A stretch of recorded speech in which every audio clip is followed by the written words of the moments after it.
There we go. So, in...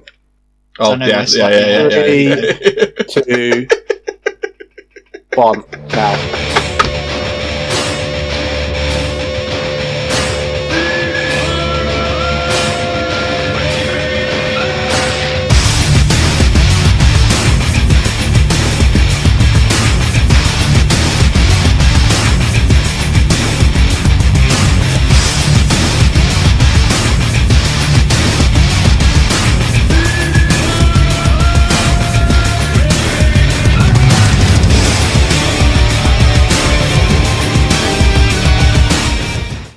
Sorry, that. Hello.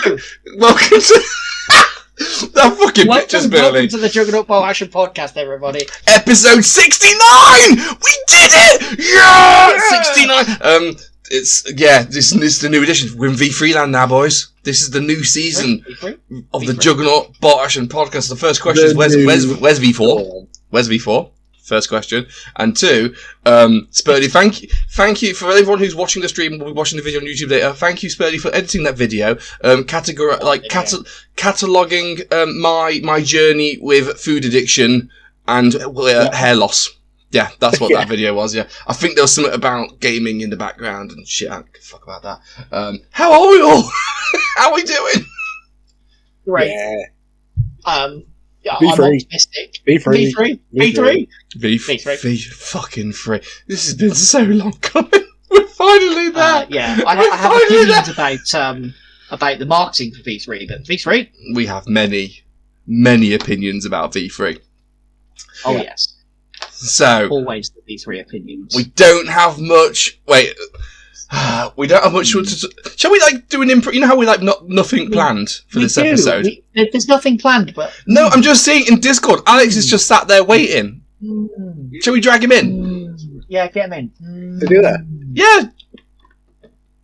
What's he doing now? Drag it. He's fucking recording a podcast now, that's what he's doing. Oh, he's muted. He's muted, but he's in it. So. How we all been, boys, anyway? Other than the games of V3, which we'll talk about, how's your month been? Mad. Oh, yeah. Mental.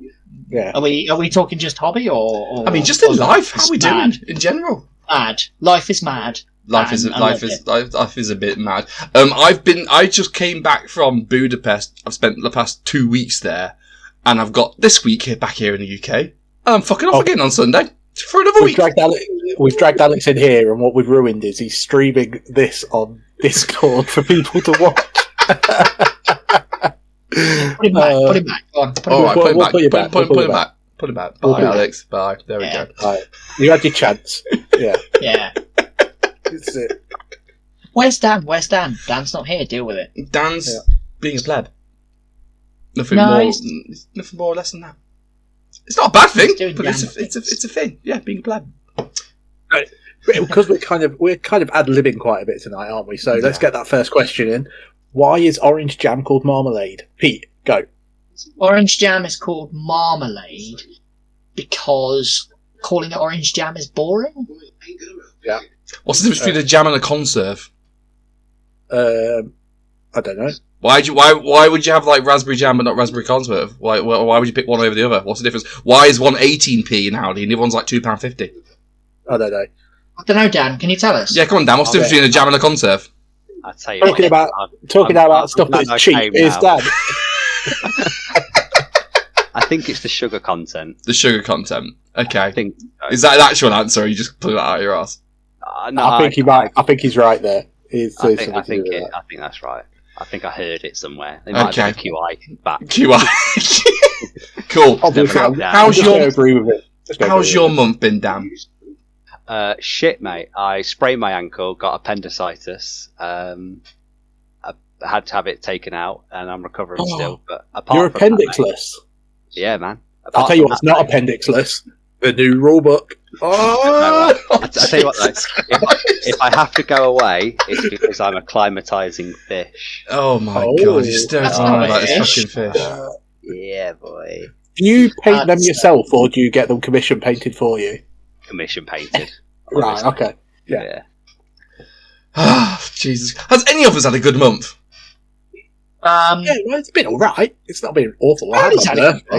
Yes, Yeah, Birdie. that's all right. Yeah. No one died at your work. That's a tick in the box, I guess. Yeah, well, I don't work at the place that kills people anymore, do I? So, Jesus. yeah. Christ. Right. No. Before we get anyone sacked. Got this guy. Got this guy. Oh, yeah, you got your birthday prezi. You got your giant Yeah. chaos spawn. It's exciting. Still not painted, though, is it? He's pink It's literally on a him. giant chaos spawn. It's the easiest thing to paint in the world. Yeah, he's got pink on him. But you know, he'll be winging his way to Utah soon. Out of interest, that is also your first Forge World model. How was that as Is an it? experience? Yeah, it's his first Forge World model. Yeah. Oh, I'm so proud of you, Spen. What? I know. Actual Forge World. Yeah. Yeah. Jesus, Dan, you the get birthday, some inheritance. the birthday club pays out, mate. We up the value, Yeah. so you get about 50, 60 quid worth each time now. Yeah. That's alright. Yeah. Yeah. Birthday club makes bank now. Yeah, Yeah. apparently so. It does. These guys pay in. I skim 10%, and brilliant. I'll tell you what though, you've got the patience of a Saints birthday because you normally sort the money out every single month. But when it's my time to sort yours out, Jesus fucking Christ, can I not be arsed? Do you know what I mean? I'd have to go, Sheffy, send me your money. I've already sent you my money. No, you didn't. Oh yeah, let me send my money over. Every fucking time. So, you know, I'm glad you enjoyed your prezi. Oh yeah, it's good. It's good. And the new plug you got me. Ooh, stretches, mate. Stretches. Yeah. You're not supposed to go in with number 9 straight away. You're supposed to work your way up. Look at that. Look at how wide it goes. Oh yeah, yeah. He's got. You know the new Games Workshop book plug, the one he's got. It's like the one he showed the massive mega one. Yeah, man. Yeah, man. So it starts. Yeah. What we can do is we can go through the progressions, really. Of, Oh god. Yeah. This is brilliant podcast content, really. This is your start. Yeah. That's a plug. Yeah.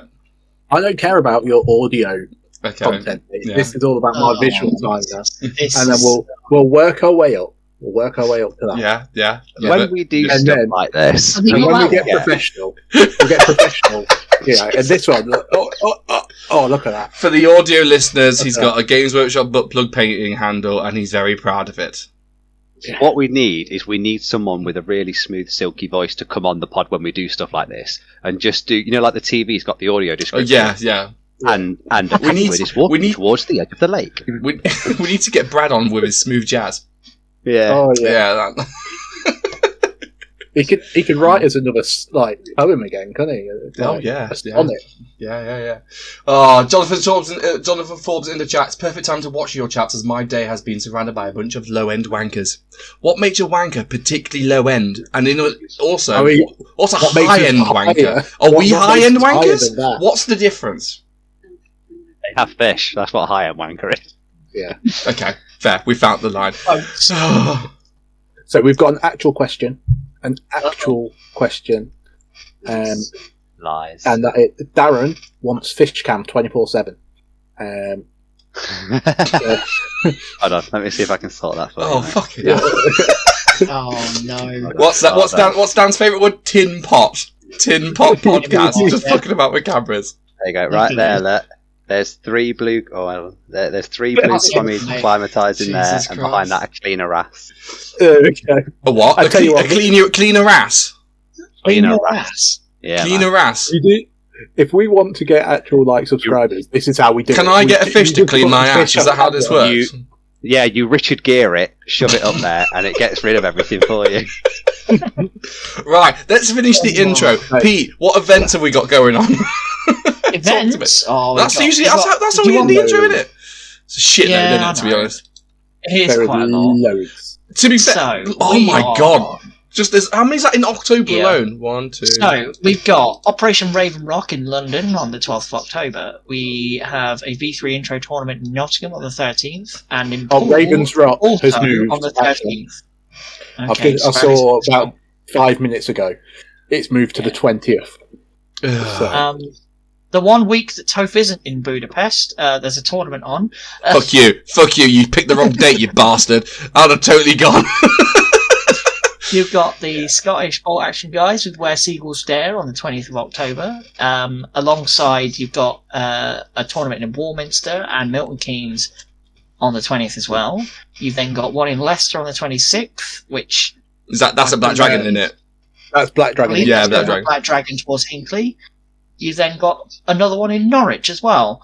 And we then have World Open War 2 towards the end of the month, and Operation Bear in Australia. And that's the rest of October. That's just October. And that is so many. I would suggest, if you want to go to an event, that you go and jump on our Discord and look at the events calendar. Spurdy keeps it up to date. It's absolutely fucking rammed. It's no also excuses. Pinned at the top of our Facebook page. Yeah, but I do have to remind everyone, because the most important one is the first weekend in December, Operation Mincemeat. We are running which we are hoping will be the first proper V3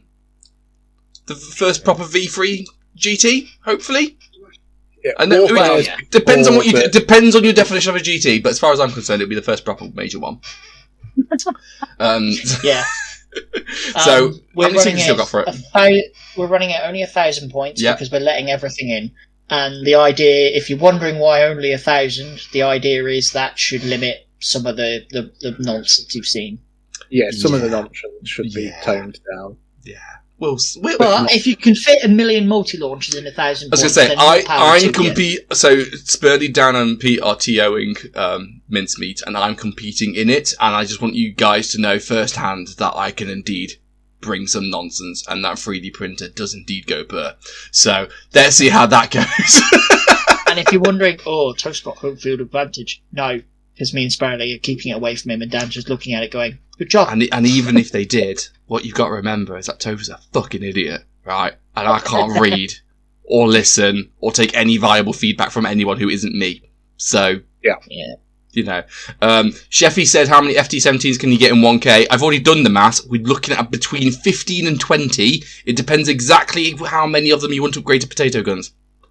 There you go. Zero. No, you just pin out a unit with half of them every time. Yeah, but you need something to do with the tanks because the other guy's bringing fucking 10 pounds at once. Do you know what I mean? Like, there's a ratio of how many potato guns you need. I've not found it yet. Yeah, ramming. Yeah, but the ramming that's not going to go very well for the unit that can only go 6 inches. I feel the Panzer I would win the ramming war against the FT-17s. Does that mean I'm going to lose every ramming war in my life? No, I think if anything, V3 Pete is going to make you question your position on FT-17s. No, it's not. You know, you might have to actually admit that maybe.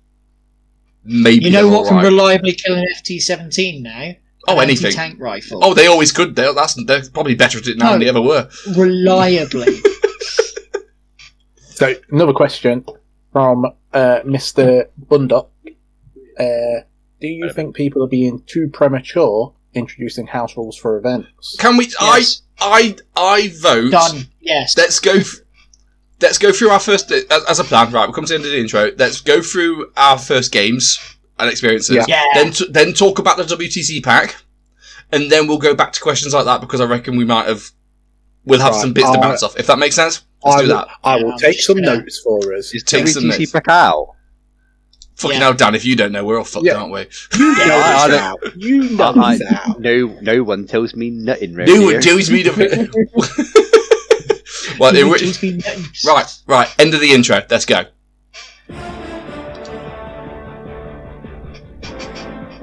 Also, Dan, because you was late on, you missed like the new V2 Juggernaut main intro we've set up for V3. Gosh. Yeah, I know. It's all seismic. It's amazing. Oh, that's good, mate. It's got you in it quite a lot. So, it's got lots of pictures of you, Dan.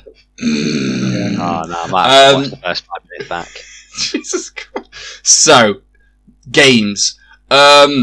So, hands up. We weren't play testers. I know a lot of people thought we were play testers, and no matter how many times we're like, guys, we have no secret information. We've not played any games before you. That's absolutely the case. And because we don't live in Australia or America or the US, we didn't get books early either. We had to wait for books like the rest of you. And we did get review copies. Oh yeah, turned up after the game had been released. Yes. Yeah. Get them. Yeah. So that's our line in the sand. We have got review copies, but it's so late there was no kind of advantage to it. And let's be honest, when have we ever not burnt a bridge when given the opportunity? So don't feel in any way that we're going to be like negatively biased because Osprey gave us a book, woohoo. we'll give you our facts, we'll give you our thoughts as we always do. So in terms of how much time we've actually had to play and digest and read stuff, we've been reading stuff with the internet for the past few months. How long have we had books in hand? About a week now? Maybe 2 weeks? Yeah, if that. I've had it since last Tuesday. So, what's that? 9 days? I've still not got my book yet. It's still around Dan's house, so I need to come and grab that at some point. But yeah, and in terms of games, been reading this religiously. Yeah, Pete's already just digesting that book. I've had one whole game. Pete's had 2 games, so that's where we're going. So Dan's had 0. So also, I was in hospital, so I've got an excuse. So when you, yeah, it's good. I was in Budapest. It's a great excuse. So in terms of when we go, here's what our opinions are. Of course, we're very aware that they are not particularly well thought out opinions, not particularly well researched opinions, not particularly well developed opinions. Pete's an arrogant fuck, but also kind of right. But I'm just laying the groundwork because I don't want people to come in and go, you've only played 2 games. How can you know that? I'm like, I know. Yeah, but you have played V2, and there's not a lot of changes, so it's like a genius to extrapolate it, doesn't it? So, in which case, just sorry, I'm just going to wind up Sheffy who's watching. Oh, is that Sheffy's book? Oh!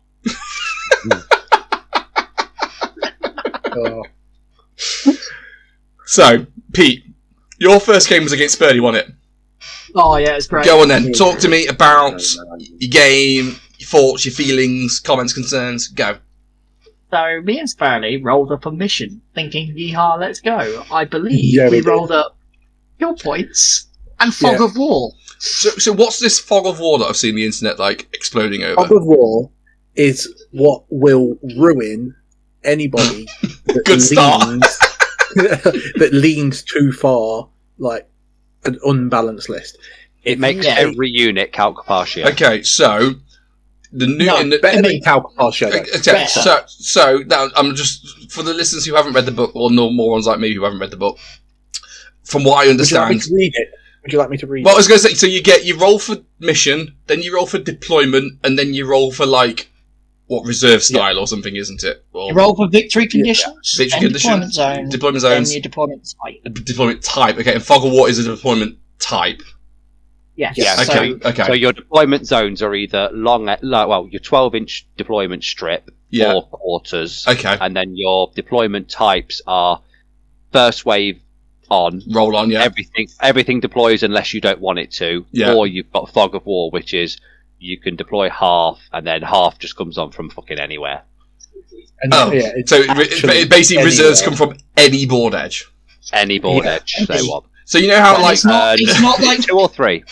No, from any reserves. So turn 2 onwards. Turn 2 onwards. But it's not like the V2's. I think it's Holden to Relieve or Surrounded was, where if I came on from this side, you couldn't then bring your next unit on from that side. You had to wait. No, if I come on from this side, you can come on right behind me.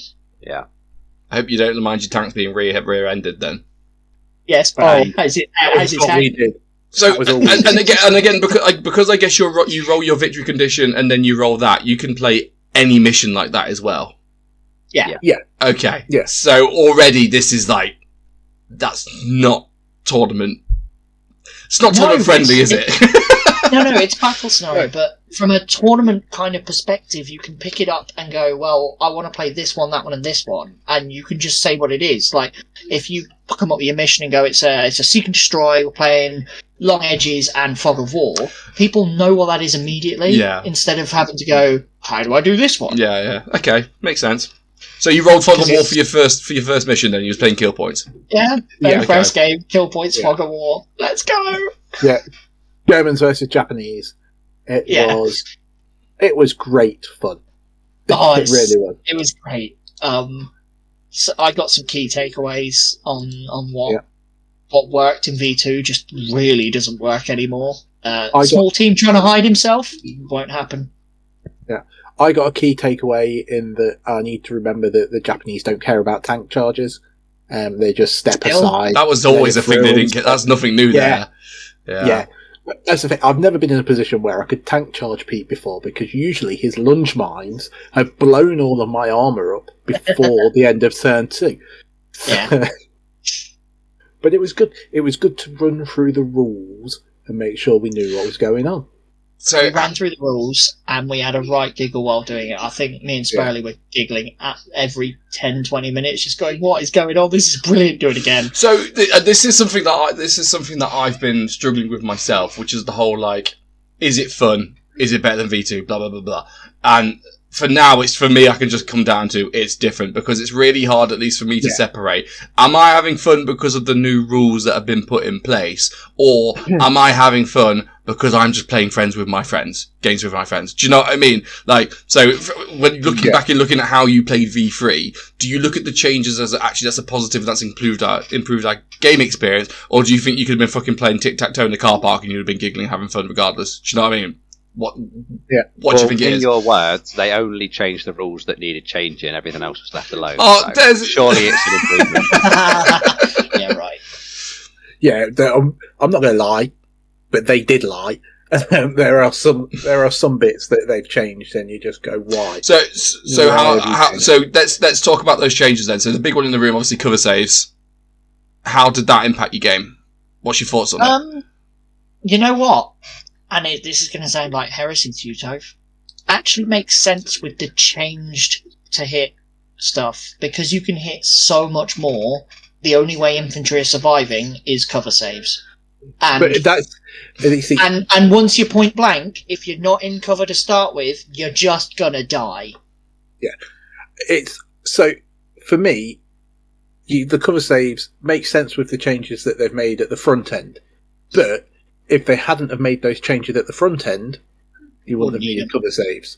So it's a change for change's sake. Because, like in our game, Toph, if we didn't have cover saves, we'd have been shooting our sevens. And so the stuff that survived because of the cover saves wouldn't have died anyway, because I probably wouldn't have hit you in the first place. So what's changed is that you got a pin and didn't die, rather than not getting a pin and surviving. Yeah. What did you think about the change to assault, Pete, as a Japanese player? That must have hurt. I don't like it. I don't like. Put it this way, right? I had an 8-man veteran squad facing up a 6-man Gebirgsjäger squad in a building.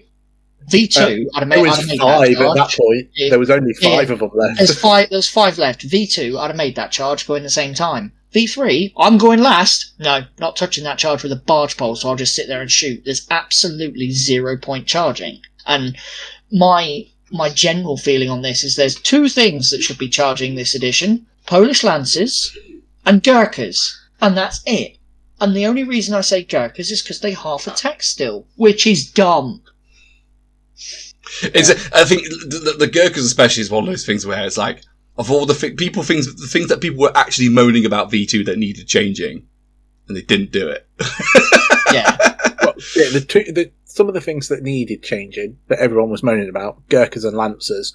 What have they changed about Gurkhas and Lancers? I think they're Nothing. still the best. Lancers have changed on the tough fighter rule. I think that's made them better. They're certainly more reliable. Yeah, the damage spike is not as high as it once was, but the reliability is a lot better, because now to fight you're re-rolling fails rather than just re-rolling successes, which means you're more likely to get a standard amount of kills rather than being able to go, oh look, I killed 20 people. Yeah. Well, it's not 10 guys killing 20 people if they're all tough fighters. It's 10 guys killing 10 but guys. at least for Lancers, that now that cavalry have that -1 cover save is massive. They die so easily. Yeah. So, because you're sitting there on your pony, hiding behind tanks, and like some people are hitting you on like 3s and 4s, because it's always 3s and fucking 4s, and then it's oh yeah, by the way, what 5 up cover saves, and it's like, well, that's not going to save anyone, is it? And then when you finally get into combat, you're going at the same time, so you might kill the unit you're charging, but you're dead too. So, yeah, Lancers are still good, but then I don't think they will be what they were. No, they still have a place though. It's not the charge of the Rohirrim anymore. It's very much scalpel instead of that. Yeah, absolutely. Everyone else's cavalry is shite though. Your six Lancers charging veterans, and then you're a veteran. So you've got 12 attacks. 4 of them will hit, but then you're re-rolling 8, which I think you're going to get more than rolling 4 dice to get your hits. Yeah. But that's why in the stats kind of thing there, it works out better for you. Yeah, the back end ain't going to be great because in the combat you're going to die at the same time. Yeah. But when it comes down to winning that specific combat for a specific reason, I think you're just as good, if not better off. Yeah. Anyway, stop talking about our game. I want to talk about your game. Yeah, well, Right. What happened in mine and Pete's game is I came on the board with a tank. Pete came on with an anti-tank gun. No. So I came on with a tank, and then Yep, he came on I with came on another with an anti-tank anti-tank gun. on the board. And then there was just a chain effect across the board. I reversed one vehicle off the board in that game. Yeah, so Or did it two? So I found that the No, lunge one vehicle. mines. One. Yeah. So I found that the lunge mines weren't as good. Because you can hit them so often, they're just never going to be as good. Oh yeah, because they've one got of them- team and down on the hit. They're a lot easier to just kill that one model. If your tank's got, I was running P1s and P3s, so I was just like mowing them down. Yeah, Small. well, the only thing that one of them did was run into his P3, not kill it, Stunned but it. immobilise it, put it on fire, gave it some pins, and then Sparrowly failed his order check and reversed off the board. Yeah, no, you didn't immobilise it, otherwise I wouldn't have reversed off the No. board. No, So- the 1 and the 3. So what's your thoughts of the new, reversing off the board Love it. thing? Love it. Oh. It's No, not, I mean, it's Spurdy, not you for the board cappers. keep doing it, so... Three It's- vehicles I've lost in 2 games. Yeah. I love it because it enforces the vehicles to push to the middle of the board. Because if you're going to fail that order check and disappear, then you need to be not anywhere near It's a that board. It's a problem though if your tank is over 4.5 inches long. Because No, you it's advance. Oh, it is. Just one. Because you advance. Oh, no, but if you're in a game and you can't run because you need your tank to do You something, can. you react it. No, but if you're reacting to something, and I advance on 9 inches, do whatever I've got to do, then you put a couple of pins on there. If I'm over 4.5 inches long and then I fail my check, boom, I'm gone. I mean, I'm also dreading bringing my French Char 2C on. Coming on, That's where you getting pivot. one pin, You pivot. failing Drive off, failing one pivot. test, and you're going off the board and be like, that's 300 points gone. Yeah, you've Vom. got to advance on, pivot. Yeah, but now when you do your reverse, you have to pivot to get away, don't you? You can't... Yeah. Only if it's there's in no your front terrain. part. Only Yeah. if there's no terrain in between you. Like if Yeah, you can okay. go straight back, you go straight back. But Well, also, I Yeah, just- the other I thing, think that- the other thing about running away is something needs to be in your front. So Sparley's Yeah. right. You just turn your front Okay. away if you and you don't run. pivoted, if you Can I pivoted, just say you that's just an go down. unbalanced rule, by the way, because infantry don't do that. They just go down. And artillery just go down. And everything else in the game just goes down. So why vehicles I have to don't- reverse is stupid. Well, I've reading through the book. It does kind of make sense because when your infantry and your artillery go down, it's to represent them hitting the dirt, jumping down. If you're in a tank or a vehicle, you can't hide it in the mud, can you? So what you do, you get out. No, I know why it's there. I get why it's represented that way. I just don't think it's fair that one has to flee off the board and the other one doesn't. It's another one. It's one of those things that, like, I think it's kind of fun, but I know it's gonna create some salt at some point because it's gonna happen at the wrong time. You'll come on, you'll have one pin, and then it's a recce vehicle, so it just turns 180 and runs off, and it's just gonna be like, well, that's a fucking waste of time, isn't it? And it's one of those things where, like, the whole we won't make changes to rules unless they really had to be made, and it's like, well, no one was complaining about how vehicles reversed, and yet you've added this extra factor of. I don't know. Well, that's the thing. The only thing they've added is the dying when you go backwards off the board. Yeah. And What a major thing to add, If they hadn't added it, if they hadn't added it, fair enough, because it worked to go backwards if there's someone in front of you, but you're at the edge of the board, so just stay there, you numpty. Reversing off the board is something new, and I'm just like, I don't know if I like it, but right now it's fine, because it just, I'm looking at it from what I own. Yeah. I own small Japanese tanks, I own big fat Shermans and things for the US and Brits, so guess what? I'm going to be running on first attempt I get to go, hi, I'm in the middle of the board. I live What here. it does do is it does and will affect list building Yes. because you will be thinking, I'm not going to. If you take an armed platoon, you're not going to take the 2 tanks because, as a minimum, because you think, well, if one of them's going to reverse off the board, I need, redundancy. So I've got extra thoughts on the list building bit. Let's come back to that. Yeah. What did you guys think for list building, at least for your first game? Was it just a case of you just chuck everything you've got on and just see what happens? It was a case of having to create a list out of just what I had, and I could only do that with my Germans. I've not got enough models to do it with my Soviets. I've not got enough to do it with my Brits, because what I've not got is multiples of some stuff. Everyone will be in that boat, though, won't they? Yeah. Because, like, that's another one of the lies, though, from... Yeah, I got Belgians, Finns, I got like 6 or 7 armies, but all of them are 1,000 or 1250 points that I wrote for the last edition. So things like machine guns in squads are actually quite useful now, but I haven't got any. So people like me will just put shit armies out for the time being until we've bought enough models or printed enough models to make whatever the new good stuff will be. I've got £20 that I got given for my birthday that's got Hof and Dan's name on it when I decide what I want printing. Well, my printer's being set back up this weekend, mate, so let me know. Can I like finish my Budapest trips, please, before I get back on it? The thing I found is I tried recreating some stuff I'd tried with V2. Doesn't really work. So what I created for Sparley's game was, right, I know this, I want this to work, I wonder what a machine gun does, so we'll put one in. I wonder if mortars are still as good as they were, let's put one in. Anti-tank rifles look alright now, we'll put one of those in. How effective is it going to be to spam a bunch of tanks? So I'll put a spam of tanks in. Are my Chi-Has going to be any good? Let's put some of them in. And there's a lot of learnings there, but anti-tank rifles, I think that'll be the not meta, but the key word of this edition is spam.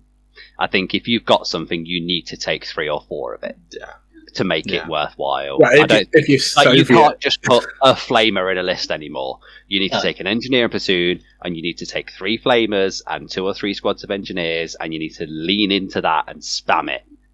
Well, you won't see. I'll tell you now, you will not see British armies or Japanese armies with flamethrowers until their armies off books hit. Because they're not allowed, because they've got one. No, they are allowed, but you've got to get a platoon commander.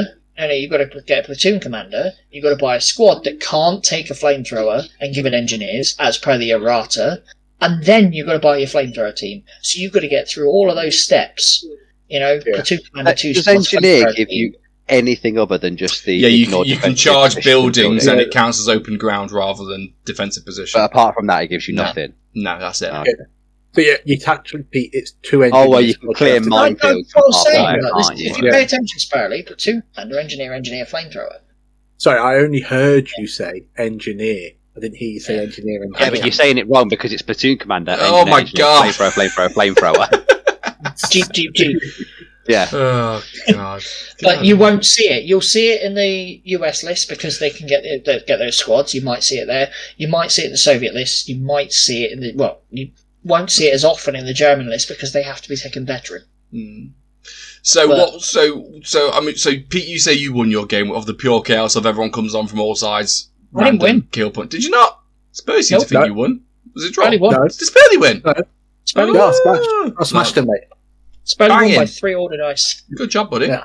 And that was only because the last kind of 2 I order dice I killed something, and that was it. If only you could do that at tournaments. Hey, maybe this is Spurs edition. Maybe this is it. Do you know what I mean? Really? It's the grand reset, isn't it? I don't fucking know what I'm doing. So Spurley's like a proper pro by the time we played just on Tuesday, and we rolled up table quarters, roll on, and demolition. Yeah. Ooh. Yeah. It was the worst combination. It was, yeah. If Sammy was trying to be positive and like show me like, oh, this is V3, look how fun it can be. We wrote probably the worst mission. Like, case in point, demolition now, it's the same as it used to be in that you have one objective each in their deployment zone. Except now you need to get a model, not touching it to destroy it, you need to get units within 3 inches, but then it doesn't automatically happen, you need to roll on a dice on a 4+ for it to blow up. So if you have a unit like within 3 inches of it from turn 2, but then keep failing to roll a 4+ to the end of the game, you'll still lose. Yeah. Or draw. But what I do like is it's a dice for every unit near it. Sure. So you could have one on Yeah. either side of it, both rolling. So it's But pretty that good was the odds. thing. In Mine and Toast game, I knew from turn 2, I probably should have known from turn 1, but I knew from turn 2 that I was not going to get anywhere near his objective, near his base. No. So from turn 2, I stopped moving forwards and just went, right, let's kill all of Toast's stuff as it comes Yeah. at me. Draw. Yeah, so Demolition's as jank as it always was. Because it was around turn 2 or 3 I had the realisation myself. Yeah. Because I brought my Polish Lancers, that I shouldn't even bother trying to fight through you. I should have just left my Lancers on outflank, come on like then turn 4, 5, just Turn bomb them onto your objective, put them within 3 inches, don't even need to kill the unit on it, and just roll a 4+ and be like, I'm done now. You have to Yeah. touch the base, though, don't you? No, No. within 3 inches of it. Within 3 inches. Is it within? It's Yeah, it's free Yeah, within it's 3, within yeah. 3. Yeah. So Warlord's fix of Demolition, official fix, was to just The be you got to be within 3. The other thing with it is At the end of Base any has game to be- turn, roll a die for each of your infantry and artillery units knocked down within 3 of the enemy base. Even Yeah. if there is an enemy unit of any Yeah. type within 3, on a 4+, it's destroyed. But also, same as V2 and V1, it's got to be 20 inches away from the table middle line. Yeah, we had a bit of debate what Wait. counts as the middle line when you're on when we're on When you're on quarters. We Yep. we Wow. worked out both lines are middle lines, so you have to be more than 20, like away from both. In the Less corner. than 20. Yeah, I less than was- 20 from both lines, but I was this close to making the WTC Demolition Fog of War. This That close. is just mental. that's Just for the sheer. But the problem is, what you don't want in the Thank you. WTC is you don't want one bloke being absolutely battered. He's got 4 objectives, 4 units surrounding his objective, and he can't roll more than a 4+ to save his fucking life. Do you know what I mean? Like, what a way to lose the game. So stupid. If you remember rightly, Dan, the first iteration of the mincemeat missions had Demolition Fog of War. Yeah. I think as a community, we're going to have to Change play through these and work out which ones kind of work and which ones kind of don't. Luckily, if it turns out that all the rulebook missions are shit, like they always have been for a long time, at least there's a nice big group of community missions that are still there that we can use. You have Yeah. You got know. preset Like- missions in here as well. Not everything is. Oh, okay, roll on- okay, that's good. roll on. I wouldn't know. I've not read the book. Like, But it's You've got the old story one. ones as well, haven't you? So Okay. you've got you've got the envelopment, story ones. manhunt, Land point grab, defense. toast, land grab, land grab is sectors. sectors. Love it. Surrounded. I included that. Yeah. Yeah. And then if you roll a 6, you then both roll a dice, and the highest person chooses which of the 5 scenarios you play. That's a story scenario. That Nice. story play Yeah. makes sense. Yeah. It's absolutely fine. Again, the community will be fine with it because I've already looked at things like Demolition. If the community don't like how it's working, then we can, we can adjust ever so slightly and go, here you go. So, You know? so to cut a long story short, between me and Spurdy, it was just a draw because Oh. there's Demolition, like whatever. There's- So that there was is 2 hours. I'm actually- not getting of my life. I'm not getting back. There's a How are 7. your there's howitzers? Shit. Hello. They got nebbled off the board, mate. Yeah. And Sorry, ten- already ten- taken 15 well, no, multi. this is the thing. This is the thing, right? Like One the nebble. the minus. Ooh, I put D3 on pins on myself when I fire. Who gives a fuck? You just babysit it with your officer, who now gives an auto +2. And bear in mind, because of the platoon structure, you've got 50 million officers. And then because he's German, they're all snapping 3 times. So, like, Nebelwerfers are stronger than they've ever been. It's so easy to have a German officer with 3 Nebelwerfers for less than 200 points to just go immediately, at the start of every turn, snap, fire. And, like, they've given themselves D3 pins. Who gives a shit? If one of them fails their order check, the other 2 still fire. Yeah, well, also put it this way: if you're serious about Nebel spamming with Germans, your company commander's only 42 points, and he gives a +4. Exactly. Yeah. So I built my Polish list because I was thinking, what would I normally work in V2? How can I get it to work in V3? So I had 3 units of veteran lancers as I'd normally do. I had a unit of index infantry, 2 medium howitzers, 4 tankettes, and the Vickers machine gun tank. And to Dan's point about spam, it came very clear, very early on, that if I just literally got rid of everything out of my list except tankettes, I'd have been way better. Yeah. Why bother doing anything else? For the objectives. Who gives a shit? Didn't work for me. Got 12 tankettes shooting, yeah. Yeah. Yeah, I think Yeah. the really big key with the missions, at the very least, that's changed hugely is if you table your opponent, you win. Yeah. Yeah. But However, if on you the flip can't side, do the there are objective- so many little things about that I don't think tabling is going to happen that often. But then, like, with your 8, 10, 12, 15 tankettes, however many you can fit in, like, you bring just, enough infantry and trucks to do that late game objective grab. Hold one, contest the rest. How long? That's been a tactic as old as time, right? Like, I don't know. It's still early days. And demolition, you need infantry and artillery to demolish, so... Yeah. I think the strongest units in the game now are going to be whatever 7+s you can spam for cheap that can shoot 2 weapons at 2 targets. Yeah. So you like the BA-10s for the Soviets, you can go LMG there, LMG there. What's the word? With like the changes to cover and stuff, and to Pete and Spurs' point, stuff died so easily now because you can't go down. You're always being hit on 3s, 4s, or 5s, always. Like you hit on 4s normally, but you might have a -1 because you've got 15 pins. You might have a -1 because you moved. You might have a -1 because you're an X. That's it. And otherwise you get your +2 for being within 3. Meh. This is where, on this thing, Toph got not salty. He was not happy with. I was like, that's a bit of bollocks. No, but the P3 shooting the tankette at the end of the game. So the P3 had 3 pins on it. He had 5 pins on it by the time I was done with it. Was it 5? Yeah. It had a lot of pins on it. It was immobilised. It had steering damage, so it had lost a bit. You know when you get the big tank. So when you got my tankette around the side, and they're just going dun dun dun dun dun and just clipping bits off. So it's got 5 pins. It's immobilised. It can't do anything. It's fucked. And yet Spurley just went, well, I'm going to do a fire order. Rolls his dice. Passed his leadership on. Even at 5 pins because the officer was nearby. And then he just goes, even though I've got 5 pins, -1 to hit. Oh, but don't worry, I get +1 to hit because I'm an anti-tank gun. And then I'm still within 6 inches because I'm plinking him. And he just turns around and goes, 2s. Yeah. It's fucking stupid. No, I might be a bit sorry. It's fucking stupid. It's just stupid. And don't tell me, it's historical because why would the crew be scared of a tankette? It's got 5 pins. It's being hammered on all sides by autocannons. The crew should not be in such a fit shape to go, don't worry there, old chap, load the gun, just go around. You see one of the tankers there? Just blow that out of the sky. There you go, good sir. Fucking stupid. That's me got it wrong. It wasn't British. It was somebody going, yeah, and this comes back German accent, and this comes back to one of my next things is that I felt pins to be fucking useless and pointless.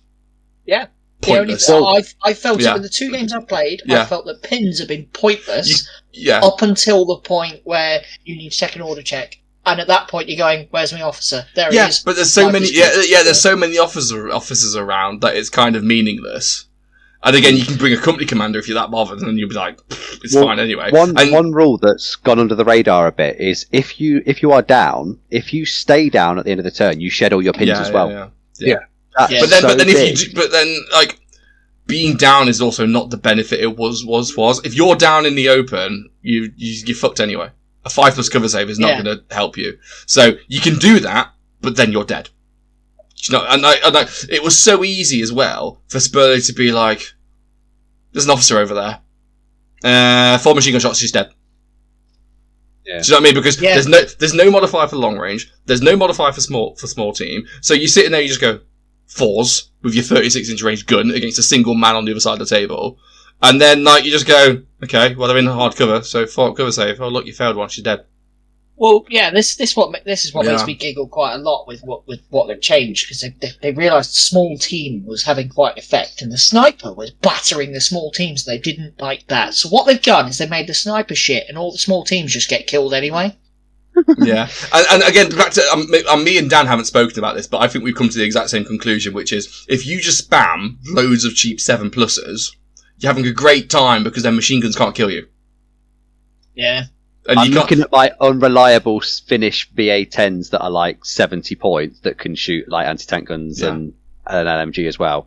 And just thinking, I need to print like 9 of them. Yeah. Do we want to jump into the WTC pack before we come back to this, or? Well, I guess. Can I talk? I've got another positive.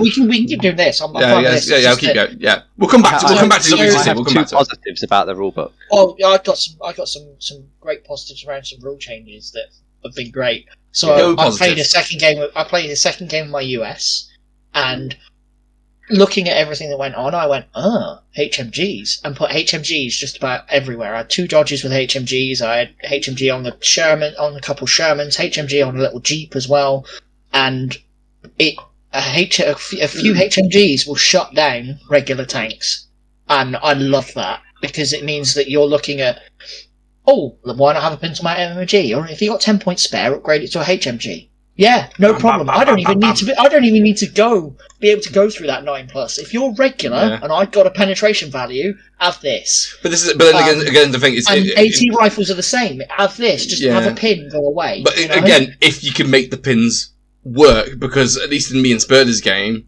I was putting 3 or 4 pins of his tanks. He couldn't give a fuck. Yeah. Didn't do anything. Yeah. Well, I was playing with Rich, Shiresco. Good lad. And we generally found that you've got to hide, right? You've got to hide a bit more, and if you've got to look at plinking off that platoon commander, and man, observers are great. Air observers are bloody brilliant. If people don't invest in them in any flak at all, they're going to get air observed not to death, but they're going to get so many pins on them that you've got an issue. I will say, for more positiveness though, overall, I love what they've done with vehicles. I love, like, the machine gun reining that in a bit. I like I like the extra turns on your tracked vehicles. That's really useful. And I like the balance that they can't run up roads anymore. That's absolutely fine. We've already spoken about the reversing. We're a bit shifty because I think it might create some salty moments, but it is also quite hilarious when a tank runs off the board. I like the extra plus to your penetration when you're within 6 inches. That's awesome. Yeah. There's loads of cool little bits like that I do like with vehicles. I don't like that the Stuart is still a freaking good tank with more machine gun shots than everyone else. But the Stuart's a great tank still. Still you know what's greater? Good. Yeah. You know what's greater? The P3. The P3, the early war P3 with its 8 shots, is better than the Stuart, because the Stuart is now an MMG, an extra one if you buy it, and a coax. I still think that 3. like Tigers are your big cats are still overpriced. Yeah, I played 2 veteran Shermans and they felt overpriced slightly, but I mean they died fairly quickly. I was a little disappointed with that. And like Alex says in the chat, another change, being able to pivot on reverse as well. They're so much more maneuverable now. My little tankettes were going left, right, and centre. Another thing, though, that said, like, I do also like that they allow 7+ers to do tank charges now. That's cool. Love it. But not if you're open topped. So my Ram Kangaroo can't ram. Yep. But my TKS tankettes can ram. Yes. Can it still kangaroo though? That's the big point.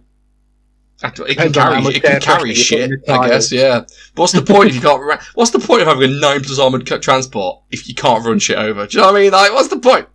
Why are we here? Why are we talking? I don't understand. I don't know. Me and Spurdy had a very deep conversation. I think it all comes back to these cover saves.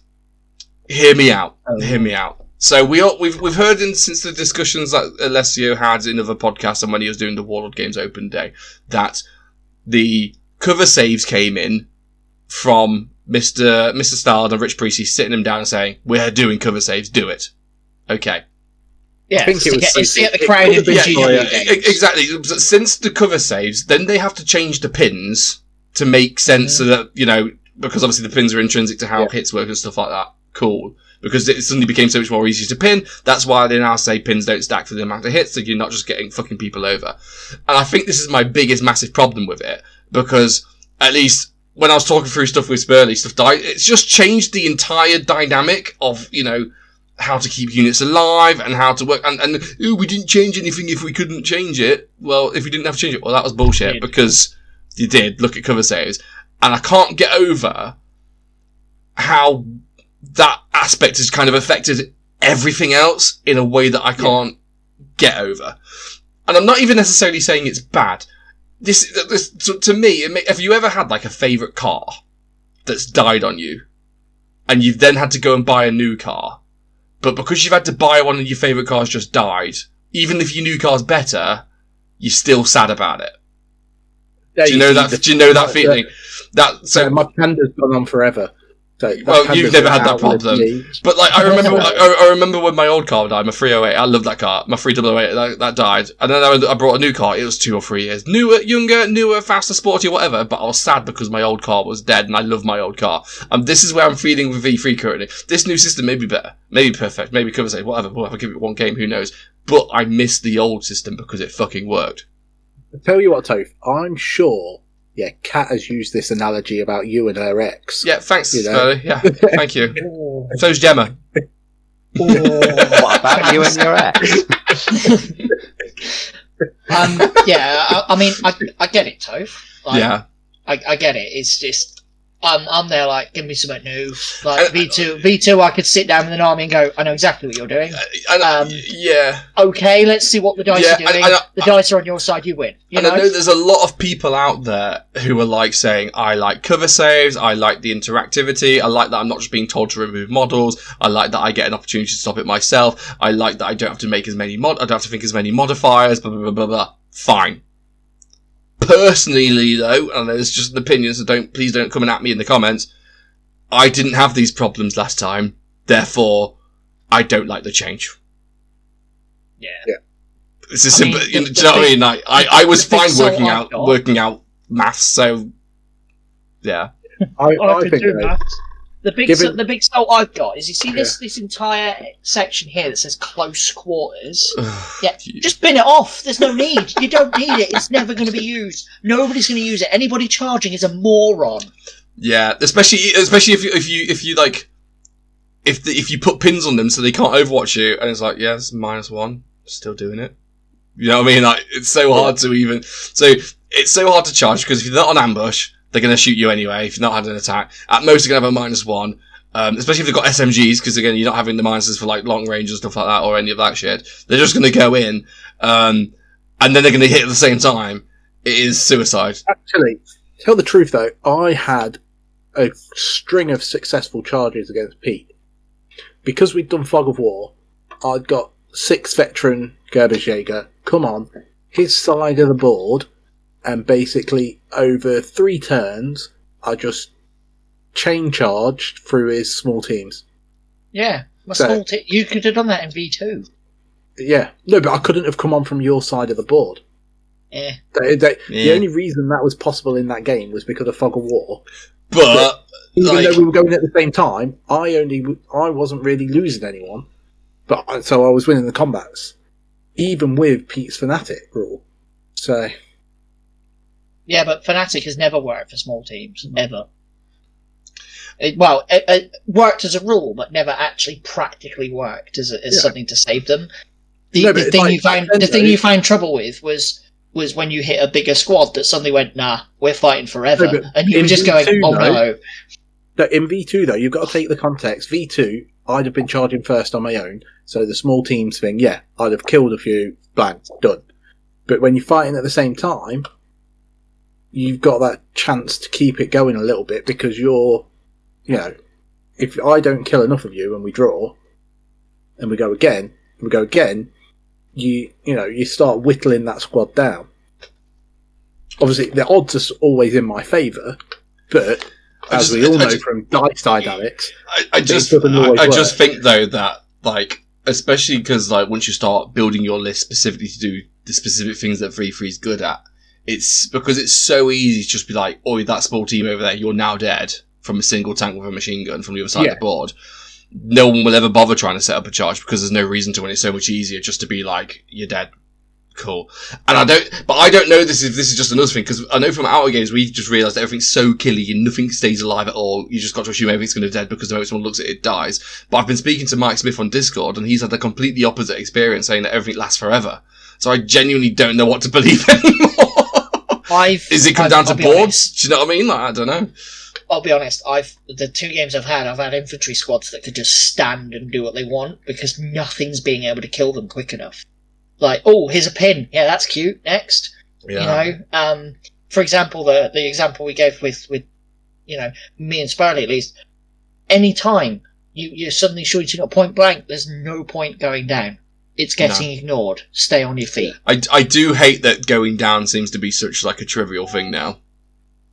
Because it used to be a good, you know, think about it, oh, maybe yes or no, and now it's like, nah, whatever, what's the point? Well, it used to be very good, but right now I'm looking at it going, there's no point. And in the back of my mind, there's that little voice going, the people that wrote this, the people that okayed this, were people that didn't go down in certain situations, or didn't see the value of it, or didn't see the value of it in certain situations. And it was just like, if you don't see the value of it, you pin it off. And there's always value in going down. You should always be going down on your officer. In 36 years of my life, I've learned that there's always value in going down. Well, see, I mean, even in the chat, I think there's clearly people who don't have the same opinion of us, which is fine. Because even Alex is like, it's quite easy to have units at range not die. But that's, I mean, obviously your minds may vary. Me and Spurdy were clearly playing a different game. Not that a different game, we was all playing V3 bot action, but at least in our game, she was just dying left, right, and centre. Just gone. Now, don't get me wrong, big fat units didn't die. Direct. Yeah, big fat units of infantry didn't die, sure, but they're also kind of, who gives a fuck? Well, do you know what I mean? Like, you're the only one who's brought the big. In our game, you had the big fat unit of infantry. You had more veterans than I. You had loads of veterans. You had like 3 squads of Gebergia. No, but only 6 man. I didn't have a fat squad. Yeah, I guess, I suppose so. You had a full Inex squad that bounced across to be the fair, board, you didn't even aim and it. You ignored it, yeah. I looked at what was happening and I went, I know what Toast's doing here. But this is the thing. If you say, oh, if you bring a 10-man regular squad, keeping them alive is easy, fine, that's 100 points. I could just bring another tank. Yeah. And there's lots of, guys pointing out in the chat, like James Shipman pointing out that the Italians have access to a 26-point inexperienced Armour 8 plus command tank. 26 points. Just bring that. We worked out as well, the Priest Kangaroo is 56 points. Like, yeah. I think it's going to take time for the community to work its way through these kind of things, test stuff out, print to go, blah, blah, blah, blah. But, I don't know. It's all different. It's all different. It's all messed up, yeah. I've already worked out the Germans have a cheap command vehicle that can get there. The British have a Jeep that you can turn into a non-transport option. So it goes into the armoured car as per the V3 rulebook, and then you go plus 10 points, it's a command vehicle. The US have the same with the Jeep. The Japanese have the Kodagani doing the same thing. Guess what? The Soviets have the similar thing. That's what your command vehicles are going to be, because nobody cares about your command vehicle. You want to get it out there. I think the only, those lists that you see before where it's like, I have this one big, one tank supported by infantry, is going to be the Jeep's the command vehicle, because I had to take something. Yeah. And that's going to chat. Alex in the chat says, cheap NX units at range that go down an objective for cheap cost are more survivable than a veteran unit up close up. And I absolutely do agree with that statement. But there's 2 modes. There's within 6 inches, and then everything else. Yep. Because there's no negative for range anymore. So, if you're everybody's got it all the time. Exactly. So if you're in an NX unit at 8 inches away, you're the same level of survivable as a unit 24 inches away. Obviously, after the move, because people move into range, blah, blah, blah, blah. But, at least that's for me. But for me, previously, in previous editions, there was an inherent, extra protection from just that range that isn't there anymore. because you'd just be like, well, you're a long way away, which is going to, affect this, affect that, blah, blah, blah, blah. Who knows? Anyway, I know Dan's fucked off, he's busy shagging a fish. What's your thoughts? He's still... Are you ready for my... Go on, give us some... You're too quiet, Dan. Give us some hot takes from a man who's never played a game of V3 yet. My actual positivity is there are a lot of rules that they have actually added qualifiers for. So things like Recce has actually got you can do this or this or this, and in layman's terms, as long as you've done something to make the shot harder or miss or anything like that, it's in there now. And there are a few rules like that where in the last edition, there was a few rules that were a bit open-ended or ambiguous, and they've been cleared up now, so I like that. And the second bit of positivity is I really like the paper it's printed on, because it feels like an old-timey document. It feels like it's something. Is it like when you're at school and you're making those old pirate maps and you get the paper and you dip it in your tea? Yeah. Yeah. It feels like that really softy kind of old-timey feel to it. It's really cool. The A5 is exactly the same as the old A5 book. Oh, is Probably it? because for the mistakes on that soft paper. Yeah. Yeah, I have got the Northern Hemisphere version, because when I open it up, everything is the right way around. Yeah. I've not got one of the Australian versions. There was a patch where the front looks exactly the same, but the second you open it up, it's upside down. I want one of them. That'd be wicked. You've also got the batch that's missing at pages 213 to 222. Yeah, 10 in the middle of falling out. It's missing the back half of the German army list and most of the front half of the US army list. It's mad. I saw someone on Facebook today put, "Thanks for Warlord sorting me out a new rulebook because of this issue." And the rulebook he got has got the same issue. Yeah. They didn't even bother to check it to make sure the pages are there. If they'd have checked it, they'd have had to have taken the shrink wrap off it. And if they took the shrink wrap off it, it's not a brand new book. So you would say, look, we opened it to double check it's got the pages there, and I'd go, fine, whatever, mate. Who cares? Honestly. Someone's gone through that for what I've just said and said, we can't do that. Yeah. So, Dan, you've been very coy. Tell me your thoughts on V3. Talk to me. I'm dirty to me, Dan. Yeah. No, yeah. Your time to shine. I'm very pessimistic about the edition. I don't think it's going to be as broken as V2 was, and there were army lists at the end where it was completely shit. I think V3 is going to be worse.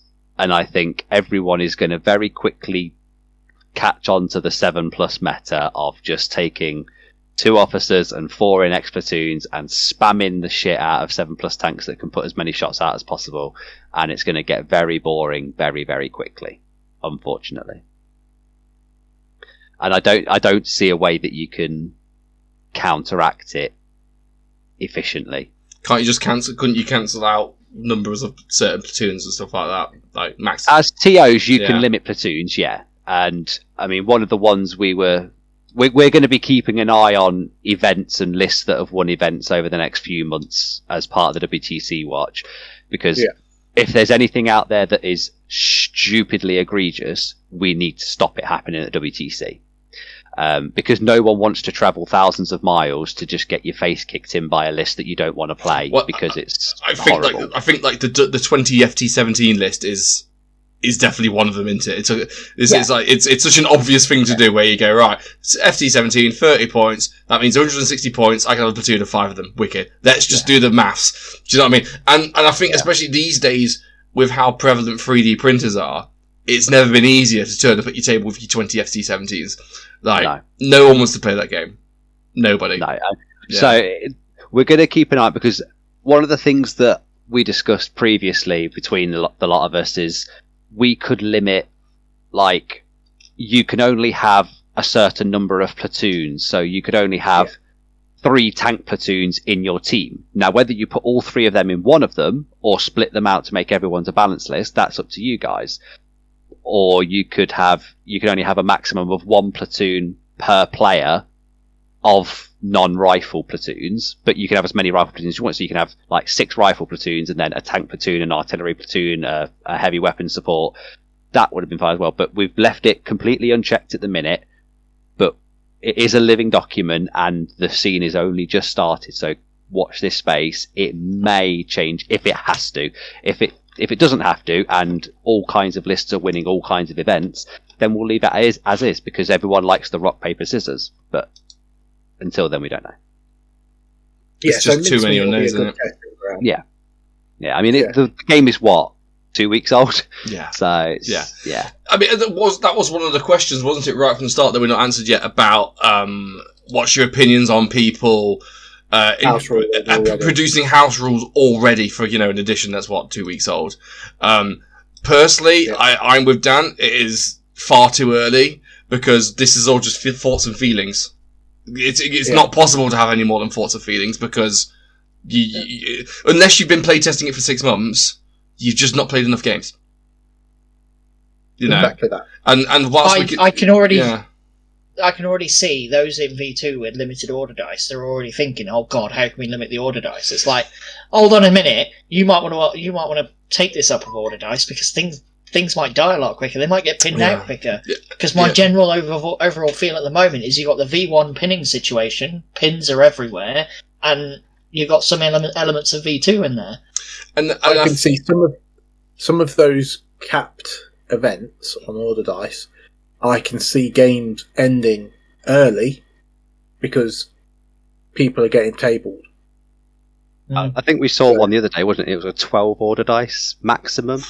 Yeah. And it was like a 1250 as well, and it was just like, what's the point of that, mate? Yeah. Literally, what's the point of that game? Even if, say, the 20 FT17 list becomes a thing, people will evolve, people will expect it, and then when the 12 light AT gun list becomes a thing, guess what? No one will take the 20 FT17 list, because the 12 AT gun list will tear it to bits, and that's how things will evolve. You ready for the rock, paper, scissors? Yeah. You get the AV7 list, the light AT gun list, and the MRL list. Yeah. That's your rock, paper, scissors. Yeah. And then you'll get the King list that's got 5 7+ers, 5 light AT guns, 5 multi-launchers, and then just kicks the ass out of everybody. Pass. Yeah, pass. It's just too early to tell. And that's why it's also I'm withholding my official approve stamp of, do I think this is a good addition or not yet? It's just too early. Yeah, it's far too early. But my first feel, and we were talking amongst ourselves. My first feel is points limit is going to limit a lot of the BS, and that's why, as I said earlier, we kept mincemeat down at 1,000, because we're going to have to see what happens. Yeah, I think everyone who's opening what can you fit in 1,000? Yeah. And if you can fit a lot of BS in 1,000, we can work with that. Work at that kind of area, and then, all right, we'll let's push it up, because 1,000 was okay. But what can you do in that extra that you can't do here? The way I look at it at the minute, at 1250, you can bring all your toys. Yeah, you can get everything in, and then you just end up with cookie cutter lists, because everybody knows all the toys. It's all too similar. Yeah. Whereas at the 1,000 points, it gives you that. It forces people down the rock paper scissors route, because you can't take everything. I can see the logic of why Warlord play tested at 1250 and why they decided 1250 will be their new normal. One, because it sells more toys, of course, but also from just a playing at club kind of mentality. You want to bring all your toys, you want to bring your tank, you want to be able to bring your guns, you want to bring some infantry, you just want to put stuff on the table without too much fuss and roll some dice. Fine.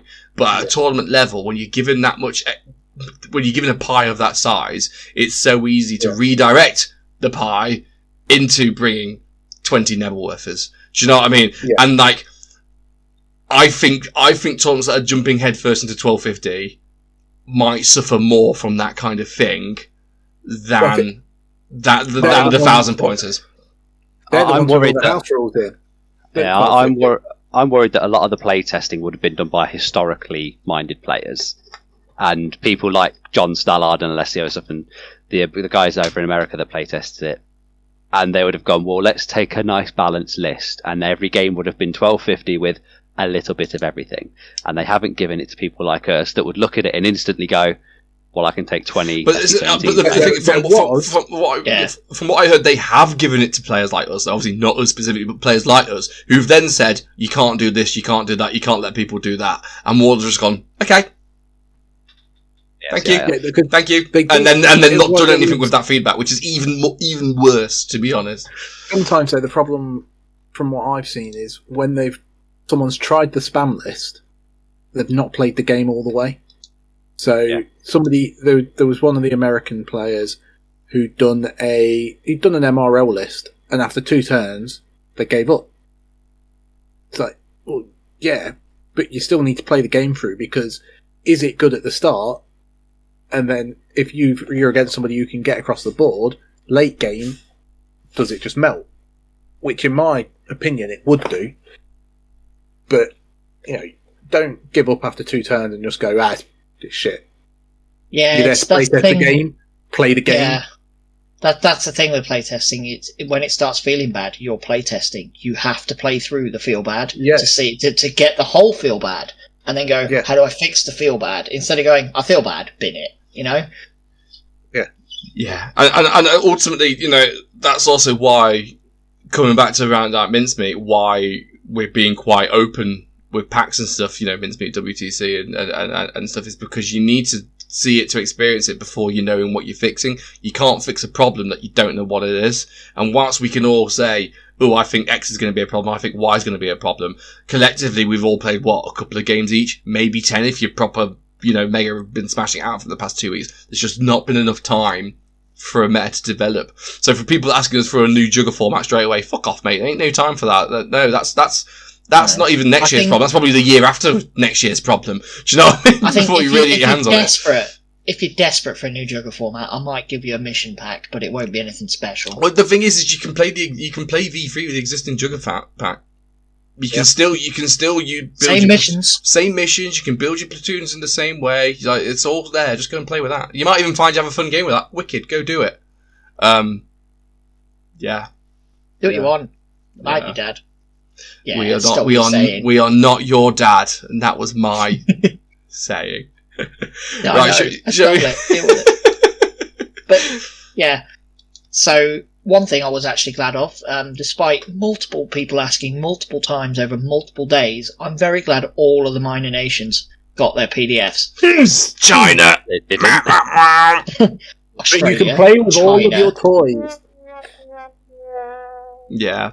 To be fair to China players, though, I'm really not trying to be racist when I say you can just count as Japan. It's true. I'm sorry, it's true. You can just count as Japan. I know it's not right, but it's okay. You can count as Japan.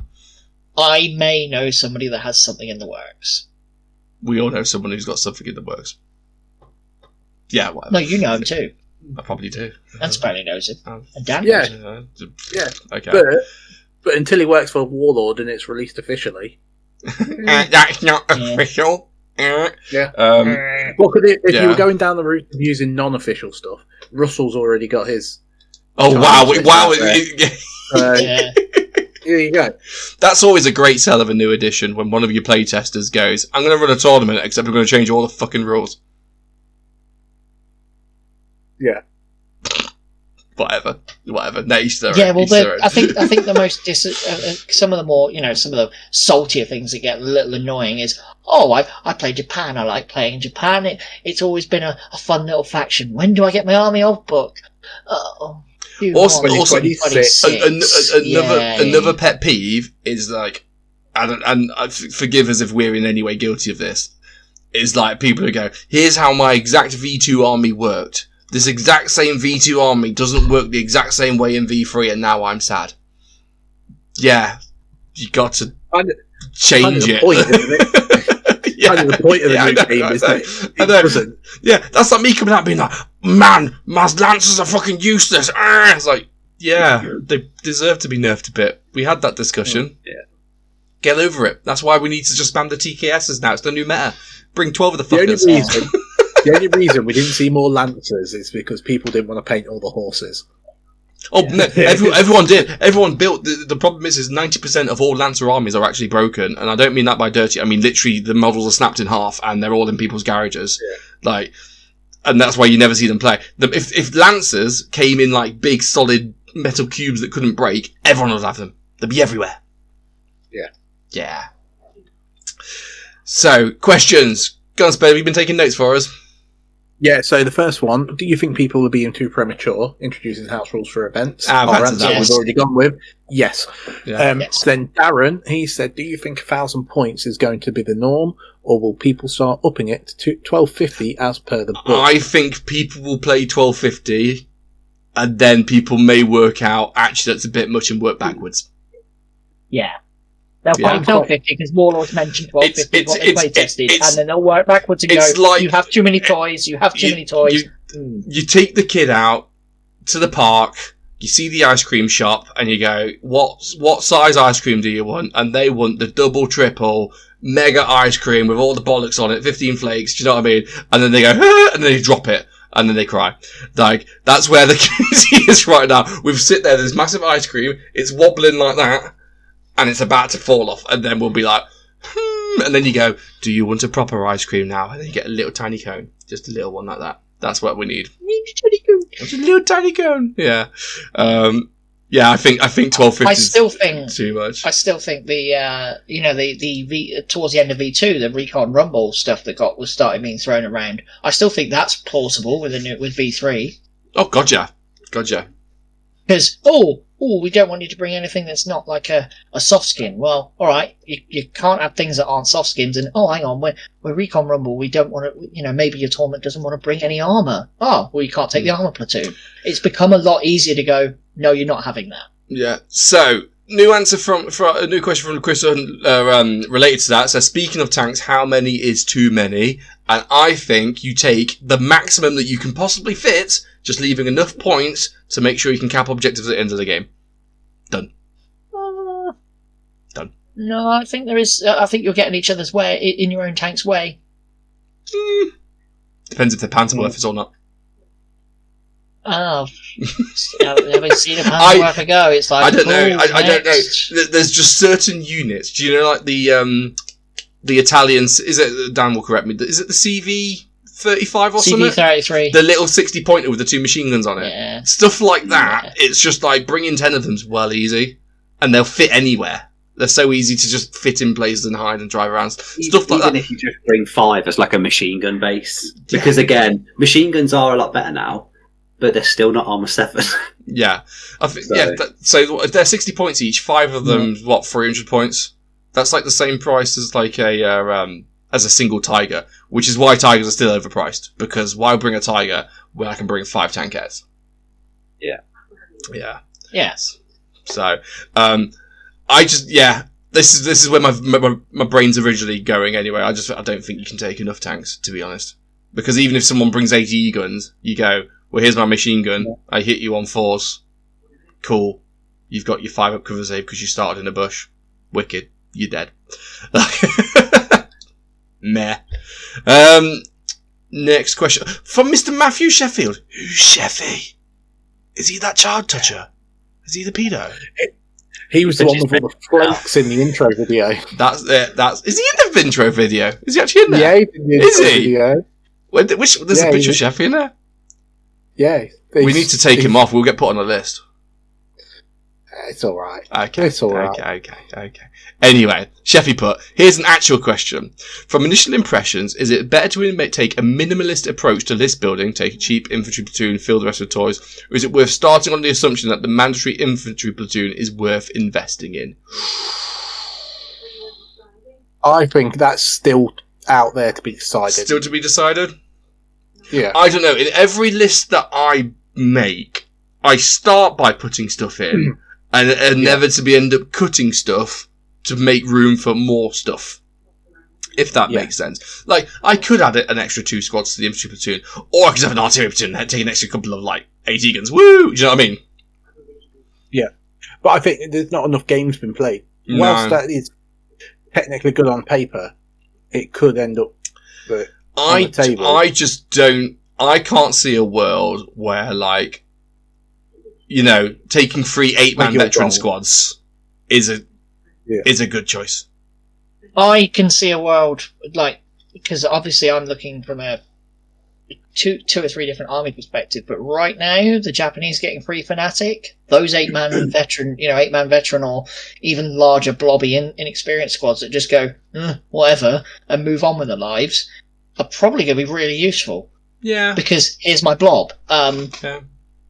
There's still quite a lot. Well, I still think the rifle platoon will be useful. Like spamming rifle platoons isn't the end of the world. I'm looking at a US list that is tankless because Rangers, right?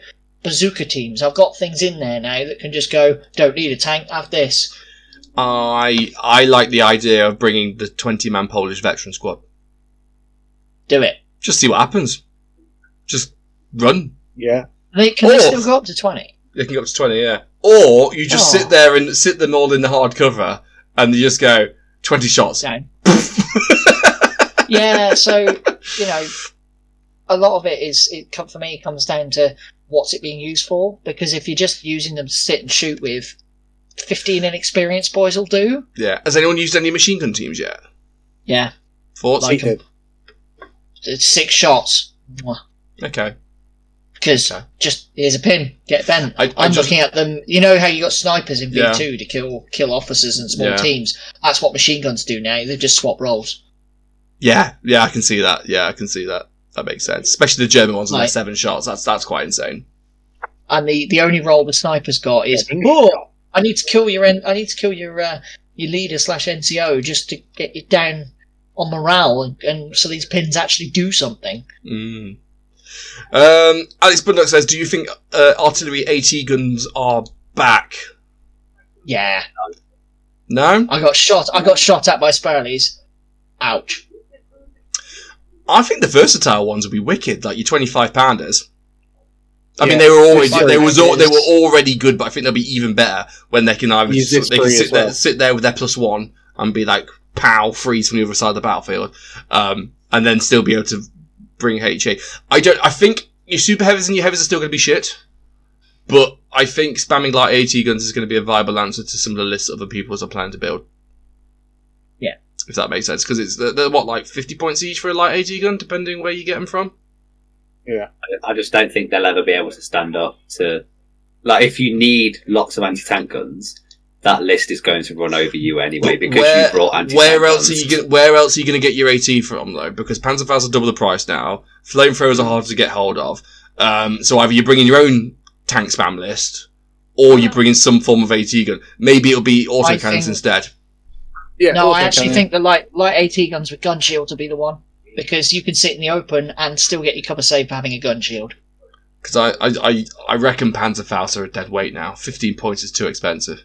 Yeah. For the points you'd spend on Panzerfaust, I would be spending them on Panzerschrecks. Yeah. But then Panzerschrecks are so expensive, so they're like 90 points each, aren't they? Something like that. Yeah, but you know how we use flamethrowers in V2 with the Jeep and Get Out? Yeah, sure, okay. Do that with Panzerschrecks, bazookas, Piats, and suddenly you got this huge threat range to a vehicle that tells it to clear off. Instead of buying Panzerfaust, you buy anti-tank grenades. Because you're going to be immune to tank shocking, because you just move out of the way. Japanese. Tank gun. Yeah. And then you just charge them, because if everyone's spamming AV7, it doesn't take a lot of hits to get them, and then you can actually penetrate them with anti-tank grenades. No. So if you think a 6-7 man squad is going to be less than a Panzerfaust with full tank grenades. I do think soft skins are going to be squishy as fuck, though. I think I can't see a world where Jeeps are spammable because they die so easy. Look at Jeep. Oh, it's gone. Yeah. Having used 3 myself and been shot at by quite a few rifles, Panzer 3s and things, didn't see much difference in survivability. Okay. But that's because V2. No, because V2, you get that 6 through, you then roll on that chart, and you'd be screwed for a turn anyway because you've got to fix yourself. Sure, you might disappear V3, but you've got that lovely cover save that goes, yeah, no, I'm good. And just getting that cover anywhere, at least on the board I was playing Rich on, was a lot. Hey, look, there it is. Oh, there it is. Oh, there it is. It was much quicker. On the board what me and Sparrow were playing on, we decided, well, what does cover do? And just basically had next to nothing of it. And, oh boy, that hurt. Yeah. We had a mix, but it was spread. So yeah. Like, if we set up boards as we did for V2, there'll be enough cover on there to keep your soft skins alive. Yeah. But then it all comes down to how you're setting your game up. If you're rolling on the table, then all it takes is fog of war, and then nothing counts. So, another question from Alex: are some of the changes that we see and didn't think needed changing a byproduct of changing other things? Yes, absolutely. Yeah. I think straight away. I think the changes to pins are because of the changes to cover, but that just makes me think of the changes to cover. Makes me hate them even more. If that makes sense. Like, maybe the increase to make tank guns better is because maybe they're expecting people to bring more tanks. Maybe. Just still too soon, isn't it? Also, we can't trust any answer Warlord gives us because they're full of shit. You know what I mean? Just being honest, you know what I mean? Oh, we made this change because we thought about that. No, you didn't. You just want to sell a gun. I just think they for some of them at least, I think they've just gone, yeah, that'll do. Well, it's when me and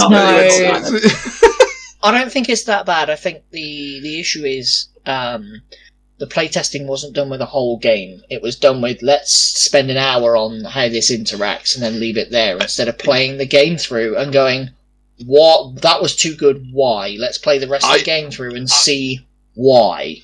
I think it was just an eye-opener for me when me and Spurdy went to the open day and got our demo. Yeah. And they got the rules wrong.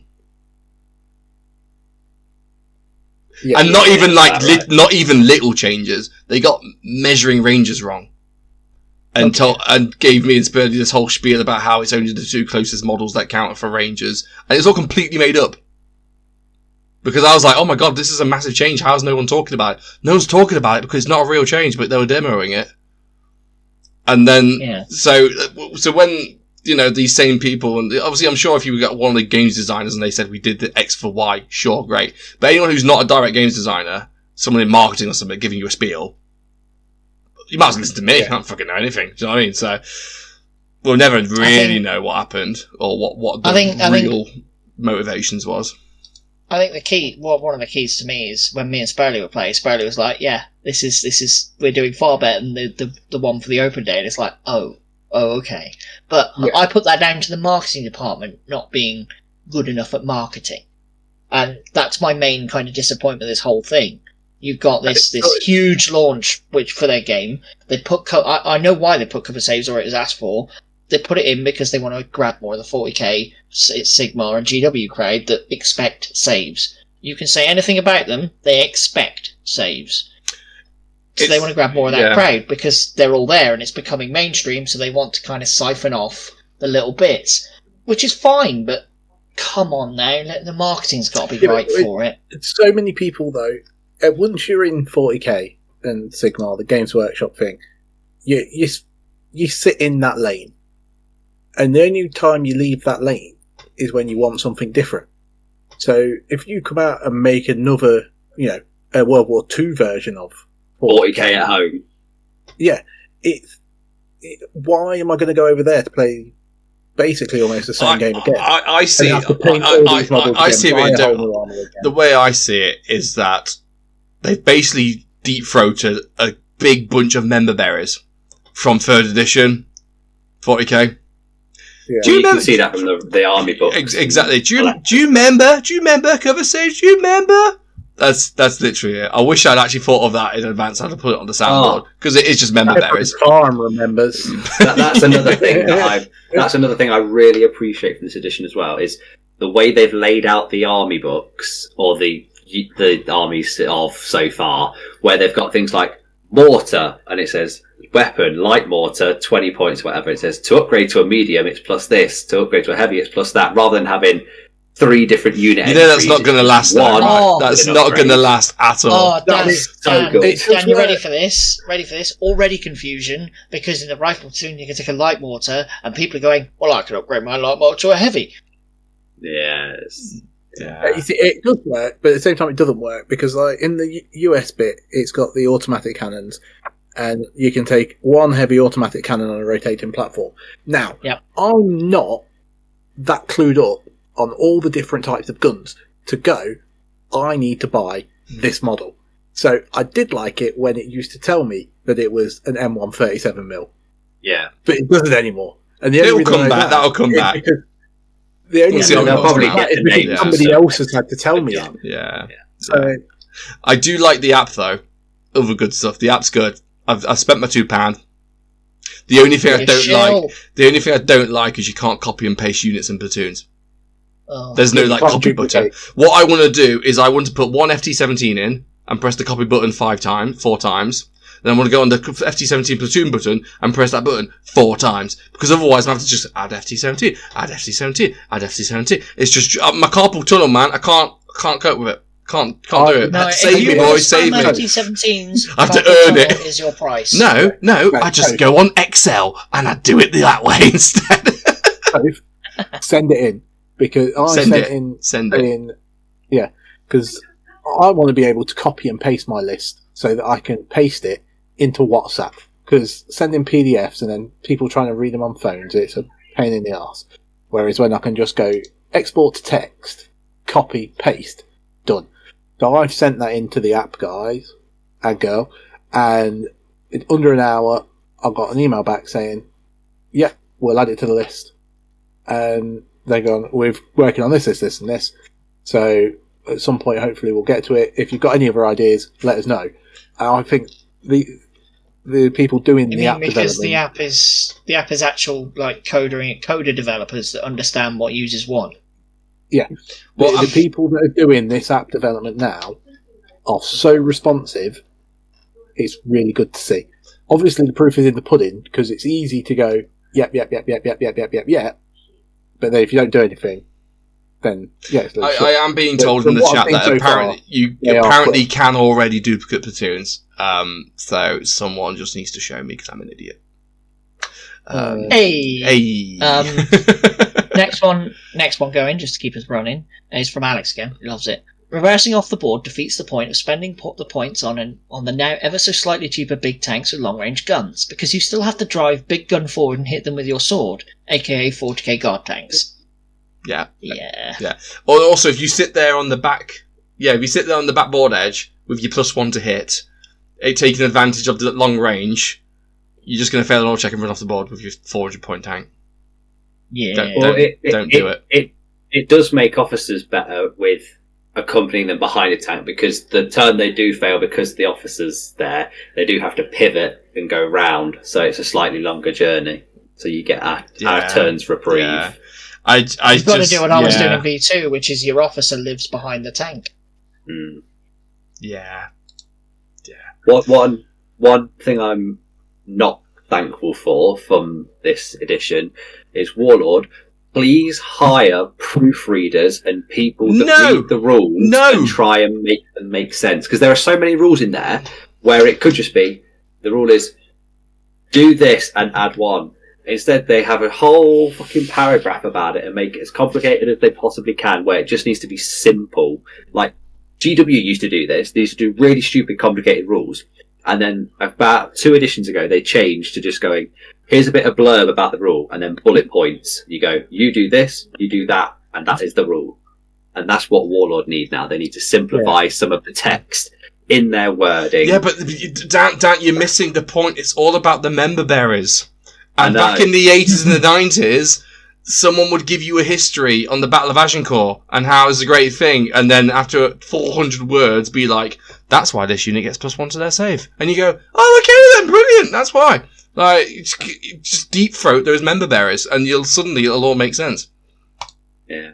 Then also, they just need to double check their pictures are actually what's under them, the descriptions of what's under the picture. Because I am going to take a Pack 42 and play it as a Stug. Oh, for fuck's sake! That joke's so overdone already. Yeah. You can't stop me. I'm going to put it on a track. Put it on one of those old-timey trains that do this to move, with the up and down handles. Here we go. The sentence that you pointed out as well, Dan, where they've got 1 as a number and then 3 written out the word, and it was just it's when you're doing damage against buildings. If you roll 10, 11, or 12, it comes down. But it's written 10 TEN, and then the 11 and 12 is the numbers 11 and 12.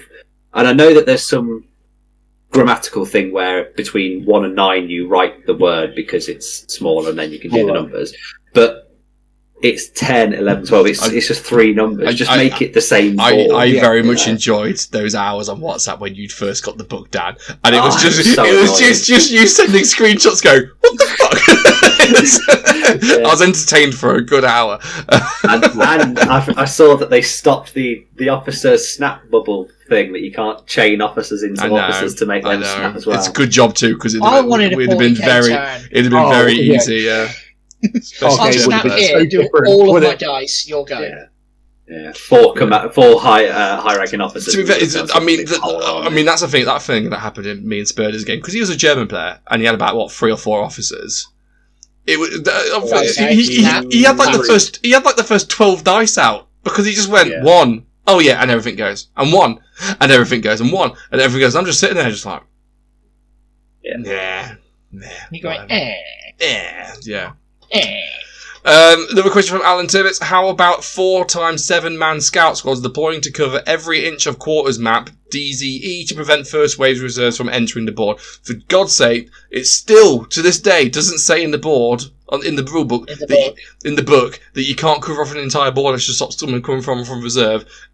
And we've had this argument enough times now that they probably should have put that in. To say you can and can't do it. You know what I mean? You though, wasn't it? So well, it is stupid that they haven't done it. So his specifically his quarters thing. It stops first waves. It won't stop reserves in that deployment because they can come on from just about anywhere along your entire edge, I believe. But this is the debate. This is the current debate on what actually is a DZE. What is a deployment zone edge? So your reserves are outflanking. Yeah, your DZE is anything covered by the coloured bit on the map. So, for instance, if you're playing table edges, you have your 48 inches of your table plus the 12 on the side. That is your DZE. And if you're playing quarters, you've got 36 that way and 24 that way. So you could come on 24 there and run basically off the board edge if that's what if you're playing double envelopment on that mission type. Well, no, because when you leave the board now, you leave via your enemy's DZE. So... Oh yeah, you'd have to go 36, wouldn't you, from that? And I guess more than ever, we need to come back to, when we're having these rules debates and the whole rules as intended versus rules as written things come up, and the whole rules as what should they be, what shouldn't they be, blah, blah. And my always philosophy is what I recommend is work out specifically what the rules do say, whether you like it or not, and then once you've established what they actually say, then decide, do we actually want to play it that way? Because to me, the whole DZE edge thing is really, really clear, but there's a lot of people who don't like it because they think it's not intentional. That's absolutely fine. Don't play it for your own games, but then don't try and say that that's not what it says when that's exactly what it says, if that makes sense. There's nowhere in the rulebook where it's actually explicitly defined what your DZE is. It is. Well, there's a picture with a big red and blue bit. So, no, because it doesn't say though. It doesn't say that's. You're like those 40k players where you say, "I want to choose this table court," and you go, "You can't because it's this one that's highlighted." This is part of the member berry experience because I remember arguing about this shit 20 years ago. Sparely.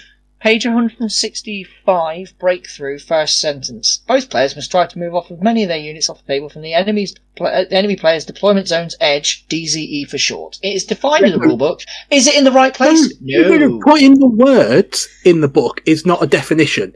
Yeah. Otherwise, the dictionary would be a lot smaller. Just put in the DZE is the deployment zone edge. You need it to say what the deployment zone edge is. Is it actually along table edge, which is what some people are claiming on Facebook they've been told by Warlord, or is it the table edge around your deployment zone? Because there's also people arguing that if you're playing sectors, the inner edges of your deployment zone are also deployment zone edges because they're the edge of your deployment zone. So I could actually come on from like the middle of the board. That's amazing. That's amazing. That is brilliant. These people who think that's a thing. But what that you is said mental there, gymnastics. What you said it wasn't defined. It is. No, that's not a definition. DZE is defined. Deployment zone edge isn't. No, I love it. My member berries. I remember Deep Strike. Deep Strike was amazing. Let's do that. The prick there. Yes, you're the one being the prick there. Yes, I took your exact words. Moving on. Look, this is what we mean. This is a very new edition. We've only had it for 2 weeks. We're still arguing about this shit. How could you fucking design a tournament pack and meta defining things when you're still having these arguments? Just to put it out there, right? Who the fuck needed a DZE? Nobody needed a deployment zone edge. They just needed your long table edge. Done. I heard that Kim Jong Un loves a DMZ. Does that count? If you only play the deployment zone edge, if you only play the deployment zone edge as actually the long table edge and not include the side edges, the outflanking rule breaks. So look, if we just play long table edge, meeting engagement, kill points, and that's all we ever do, and we say no reserves because reserves are for pussies, we know that is known, we'll be absolutely fine. Done. Yeah. Or just go and play your Jugger missions or keep playing Heartbreak Ridge or whatever like you did last year and it'll be fine. More good news. There's a lot of things that are properly defined, as Dan says, like no measuring before deciding. Yes, and they've actually classified, you have to say what you're intending to do. So you can't go, I'm advancing, and then start doing all this shit. You have to say, I'm advancing here to here. But those people who did play like that will do that shit anyway. It doesn't matter what the rulebook says. Yeah, but it wasn't in the rules last time. It was just it was heavily implied just by following the matrix of like step by step what you did for each thing. Yeah, but this is the kind of thing where I'm saying like they've actually said this is the way you do it now, and that's we're thankful for that. And then one last question from Alex: have any juggers played with the new infiltrator rules? What are your thoughts on the old world style scout deployment anywhere on the table outside of 12 inches of an enemy unit? It's strong. You did that to me, putting a sniper in my deployment zone, didn't you? That was weird. Yeah. That was weird. Yeah. Yes, please. And then the first few of your units, you just kind of ran on and shot the sniper dead. Yeah. But it took you It took you 3 dice to do it. Yeah, but they had nothing else to do anyway. That's just a roll on turn, isn't it? What else was they going to do? Hey Tove. Hey Tove, do you want to play an objective game with the FT-17s? Because I guarantee if we get first wave, then I'm just putting nothing but bomb sticks down real close to where you're coming on. I'll have more FT-17s than you'll have bomb sticks, mate. It'll be absolutely fine. I can be 14 points a bomb stick. Yeah, and you still take them as 3 a slot. Yeah. Oh my gosh, you can do 15. 9 in a heavy weapons platoon and 3 more in the rifle platoon. But that's when I do the ultimate big brain trick. I just show you pictures of me printing 3D printers for a whole week, and then turn up with my Australians. See, I know you'd do that, so I'd show you pictures of me with my little bomb sticks everywhere, and watch you go poof, and then I'd show up with US and be like, what? I think that I like the new infiltrator rule. It's a good improvement. I like it. I also think it's a proper noob trap and will get people to lose their big expensive units because they're fucking idiots and they'll put them in the wrong place because they think they can. Do you know what I mean? It's always that thing where because people think I can put them anywhere, well, I have to put it in right as close to you as I can, and then they're just going to die and get shot. Yeah. I think the strongest will be when you have entire armies that do it. Things like the Soviet Scout Army or the Papua New Guinea whenever the Australians get their rules at some point. I think that's what will be really strong. Yeah, exactly. Yeah, exactly. I think that's what will hurt. I think just being able to put your sniper anywhere is a bit meaningless because snipers are shite anyway.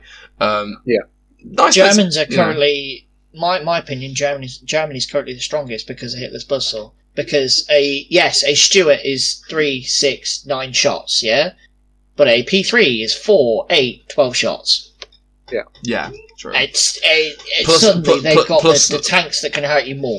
Plus the snappage. That snappage is well hurty. Yeah. Yeah. Yeah, I haven't. I mean, I'm going to read it now, but I'm assuming the snap to action on the armored platoon commander will also get an extra one. No, it doesn't. It's specifically officers. Specifically officers. Aww. Yeah, we read that on Tuesday night. Yeah, they're still really good. Still really good though, because the officer can still snap himself. Yeah. So if you just put the officer behind the 3 tanks, you can still get the 3 tanks going. Just get your company commander and get your all 4 of your tanks going at 12-inch range because you're massive. Yeah. And again, Alex, because he's the only one who commented tonight. It's up. The Panzer 1, 8 machine gun shots, 70 points. Yeah, half the price used to it, and you lose 1 shot. Yeah. Yeah. Oh, and the light 80 gun, you lose that too. But the fact that you can take, I think this is a new dynamic in V3 in that every time you look at a tank and you go, yeah, it's it can do X, Y, and Z, but you think, but for that price, I can take 3 times the amount of this other thing. Whereas before in V2, you had to compete over slots. So there's value into having a tank in one slot that could do multiple things because you only got the 1 slot. Because now the slots are meaningless and you can take as many things as you want, it's so much easier to be like, well, fuck it, I'm not going to take my Sherman 1. I'm just going to bring 5 of this thing instead. Which is a dynamic that you've never had to work out in the past. I think that's the biggest, one of the biggest changes for this edition is specifically that. You bring the 1 tank that can do something a little bit more, and then you just fill the rest of it with a cheaper tank. So exactly. So like Greg asked, heavy mortar or medium howitzer, and it's kind of like heavy mortar. Well, but even so, like regardless, the question could also be, how about 4 light mortars? Do you know what I mean? For like a similar price, because the slots don't matter as much as they used to. The question's bigger. Well, but that question specifically, medium howitzer or heavy mortar, I'm going heavy mortar, because the heavy mortar's indirect is minimum is 12. The medium howitzer's minimum for indirect is 36. Yeah. A howitzer it's such a huge... Yeah. Yeah, heavy mortar can hide behind but also, the medium howitzer's ability on turn 1 to go, force... Yeah, and the drop on pins on the howitzer has been disappointing. Yeah, but again, the pins don't matter anymore. The pins are meaningless because they don't affect your shots that much. They're so easy to get rid of, and the officers nearby, the amount of officers nearby, discount the multiple stacking to get rid of to stop you passing your test. So that's a massive change you've just reminded me of. Multiple HE no longer have to chain; they can just go anywhere in the unit. So autocannon shots now and actually destroy a whole unit in a go because you can put it wherever you want. Yeah. Oh, can a man be hit more than once? No. But you don't like in the old rules. It used to be I can hit 2 there and I can hit an extra guy like that. But now you can go I can get 3 over here and 3 over here, and that's fine now. All the autocannon gunners have been told, like, boys, we don't have much ammo. You need to be really specific with your shots. Yeah. And now they're on semi-auto going dink, dink, dink, dink in very specific shots. They're very good. Very good. Yeah. Any final thoughts? Oh, go on, Pete. I was going to say, any final thoughts before we crack on? So air observers, quite a huge change. Well, I wouldn't say... Actually, no, huge enough. The rookie pilot, man, that small tweak in there has suddenly made them a lot more variable. What's the change? So V2, rookie pilot was just pick an enemy unit. They're screwed, yeah? Mm-hmm. V3 is pick a unit, enemy or friendly, within 12 of the original target. So it has to be, if you're miles away and you've not closed up on them and you've gone here as an air observer, they've got to pick another unit, but you're still dishing pins everywhere. And it dishes pins out quite reliably. The US one firing 2 of them actually it didn't pin anything out, but it pinned down an entire flank in a game, and I'm there going, that's quite effective. Yeah, right, they're going to get shot to bits quickly. I'd learnt that from the first kind of game I had with the Japanese and decided that I'm taking a 3-man team, all veteran, because I'd like to live. But, yeah, Air Observer, that small tweak in there, you'll see them more, and if people aren't running flak, they're just going to get... You're not even looking for the damage, it's the pins. Taco's just dropped in a question.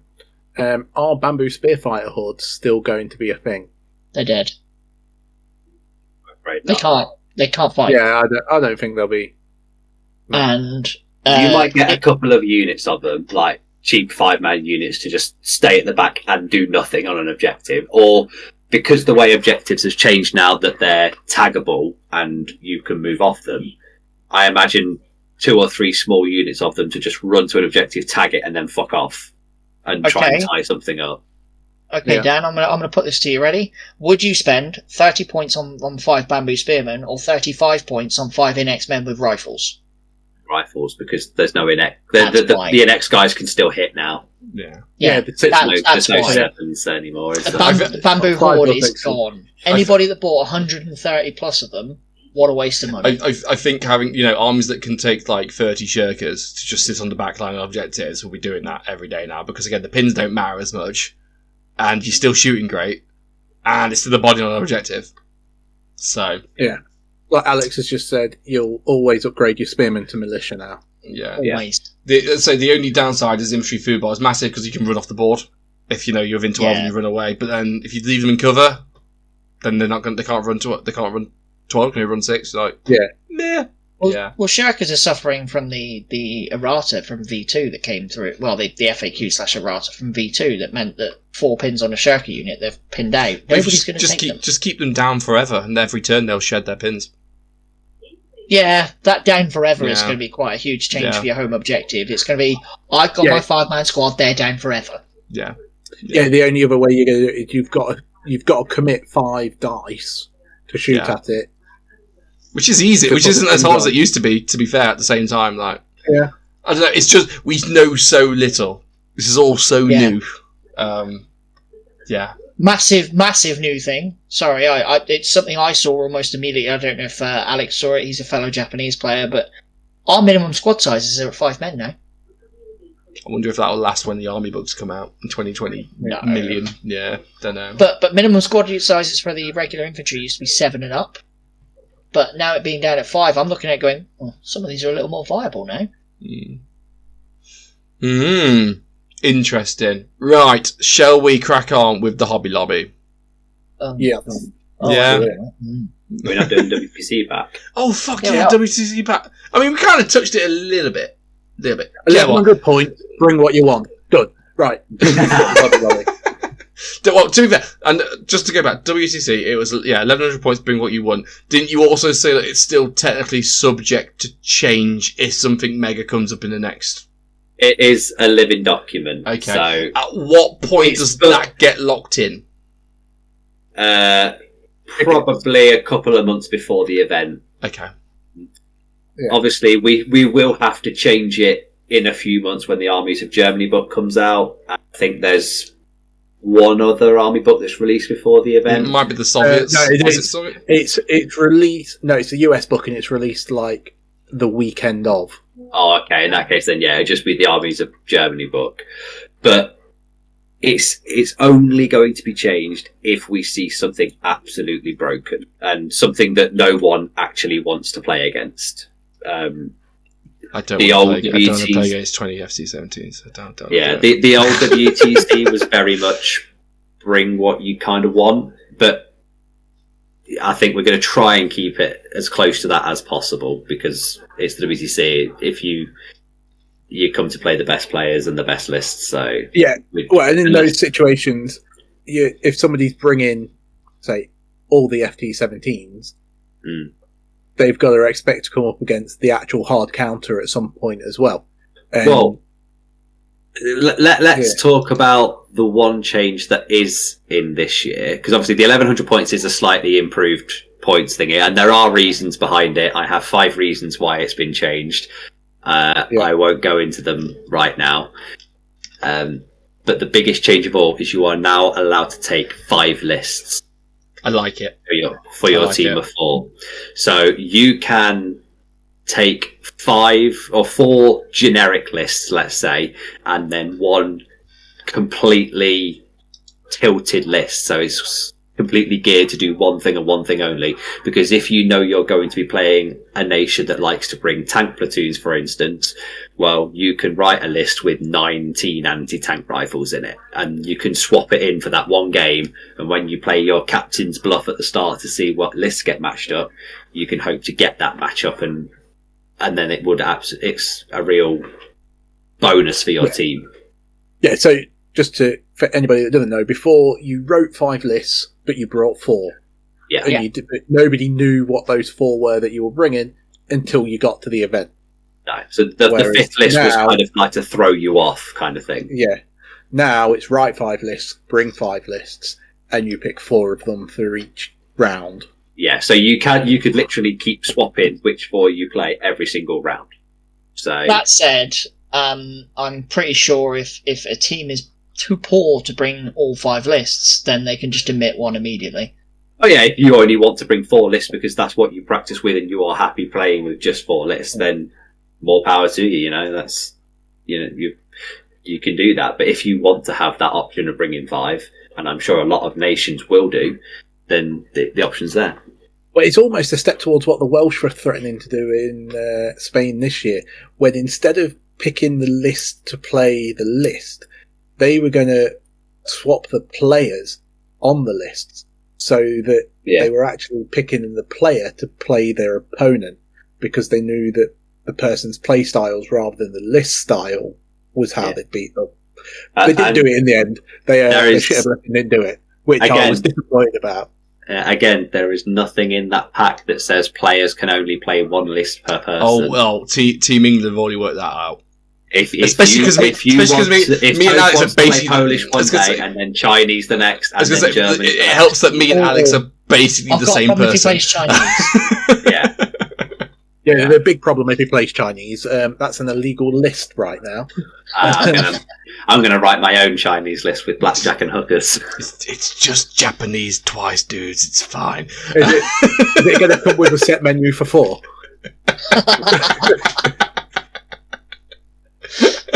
Also, the matchup system's back in it. Yeah.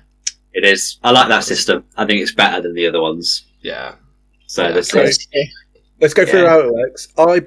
We roll off. I win. Yeah. I put 2 lists out. Yeah. I then look at those 2 lists, having done my homework as a team captain, and say, oh, Spurley has put down Finnish and British. Oh.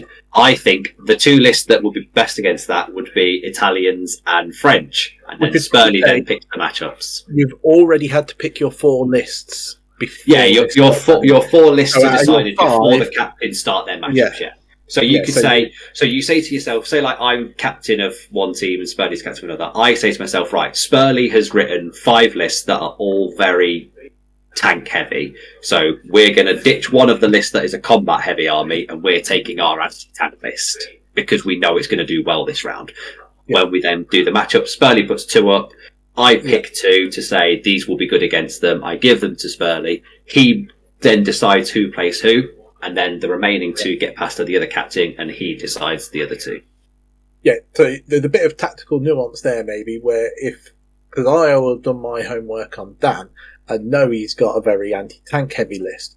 So I'll be trying to work the situation so that I can put my least tank heavy list against his heavy and it's so much easier to decide your matchups, because you know, rather than like or like smoke and mirrors, you can be like, right, this list needs to for various reasons needs to pick its opponent, in which case I will put this list in that pool rather than that pool, because I know I'll get to pick the opponents out of the 2 on that pool. Whereas if you've got an open list that can take anyone, you can then put that and let the opponents decide on the understanding that, like, well, whatever. Do you know what I mean? But the thing we wanted to avoid the most was the sacrificial lamb list. Yeah. And the old system always meant that the sacrificial list was either put up to kill to put up against the best list because they put that first, or you leave it till last because they've saved their best list till last. But now you can keep your list that's going to be completely shit against the ones away and make sure that it doesn't fight those ones so that it's got a fighting chance. So that's another positive. And I just prefer it this way. I think it's a good system. None of it's done blind, is it? No. None of it's done blind. You know exactly what lists there are. And it also means that because one captain gets to pick 2 matchups, the other captain gets to pick the other 2, and it kind of equals itself out as we go, you know? Yeah, everyone's got the same amount of choice. And that's the other thing as well. In the old system, you didn't have that choice as a captain. You kind of got one, kind of got a second, and then the other 2 just happened. And it kind of was like, well, I don't really get to choose as a captain. But this way, each captain has direct choice over 2 matchups each, so it's completely fair and balanced. So it's good. Good system. I know. At least I think it was kind of received well because I imagine some of the captains went, "Oh, it's back! Brilliant!" It's because no one's moaned about it. That's why. Yeah. it's worked well when no one's moaning about it. Some people have maybe commented on the lack of list restrictions, but again, the game is 2 weeks old. Until we know what is coming out, like between the 4 of us, we are going to try and break bolt action over the next few months. So when I finally come down to club and I can drive again, I'm going to bring an American list that's got 9 tanks in it and see if it's an absolute bloodbath.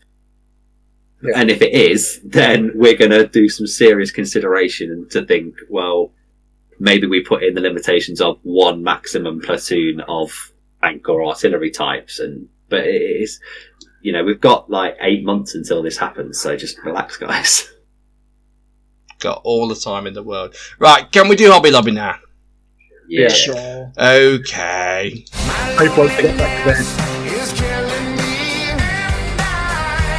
I must say, Pete, you do look very Jack Black.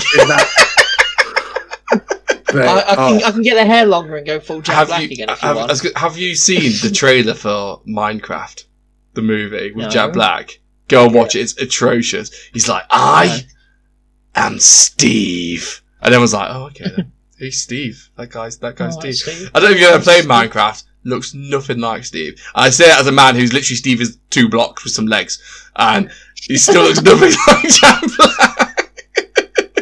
I've heard that it's got a lot of backlash, that movie, because it's utter. See, I love it because the internet's on fire about how it's the worst thing to cinema ever, and yet my 2 kids watched the trailer for that, and they're like, "Oh my god, this looks amazing! I can't wait to see it." Because of course it's designed for them. It's not It's the same people who moaned about the Mario movie. Oh god, another Chris Pratt movie. My kids fucking loved it. And you know what? I took them to the cinema.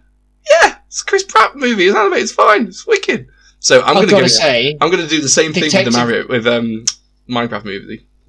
Yeah, Detective Pikachu was much deeper than I was expecting. Oh yeah, that hits hard. You know, it does hit hard. Disney and Pixar, Soul. Oh. Do you know what I mean? If you're not quite sure where you're going in your life, and you feel that you need a bit of guidance, don't watch Soul because it'll destroy you. It'll absolutely destroy you. I'm a grown man. It makes me cry. It makes me so. Have you watched Inside Out 2? Yeah. Yes. I've watched the first one. Yeah. You know another one that'll kick you, punch you in the dick? Coco. Oh, I like that one. Yeah, it's a good film, but man's not ready. Man's not ready for that. Thing is, right? Because it's designed at kids, they're not getting like the full thing where we're going, oh god. Yeah. They're going, okay. Yeah. Oh, sad. Have you seen the new Joker yet? No, I'm not going to waste my money. That's apparently. Apparently, it's fucking awful. Like literally, it's musical for the first 45 minutes. Hopefully, it's bad enough that it comes back round again and becomes hilarious. Yeah. What you don't want is that middle level of bad where it's just bad and there's nothing redeeming about it. You need it to be so bad, that it comes back again. We'll see. It needs to be like Sharknado bad. Yeah, exactly. Yeah. Or not Game of Thrones season 8 bad. Yeah. Talking. Well, I don't care. We're on Hobby Lobby. I'm just going to carry on talking. I've quite enjoyed Rings of Power season 2. Suck it. I've not actually watched it yet. I need to watch it. I've watched the first 2 episodes, and so far, literally nothing has happened. And it's just so annoying. And I know the first season was like 2 or 3 episodes setting it up, and then it went, oh, now it's some story, and it was all right in the end, and it's worth a watch. Well, it's like the old, the old theme tune to Game of Thrones, where nothing happens. The Peter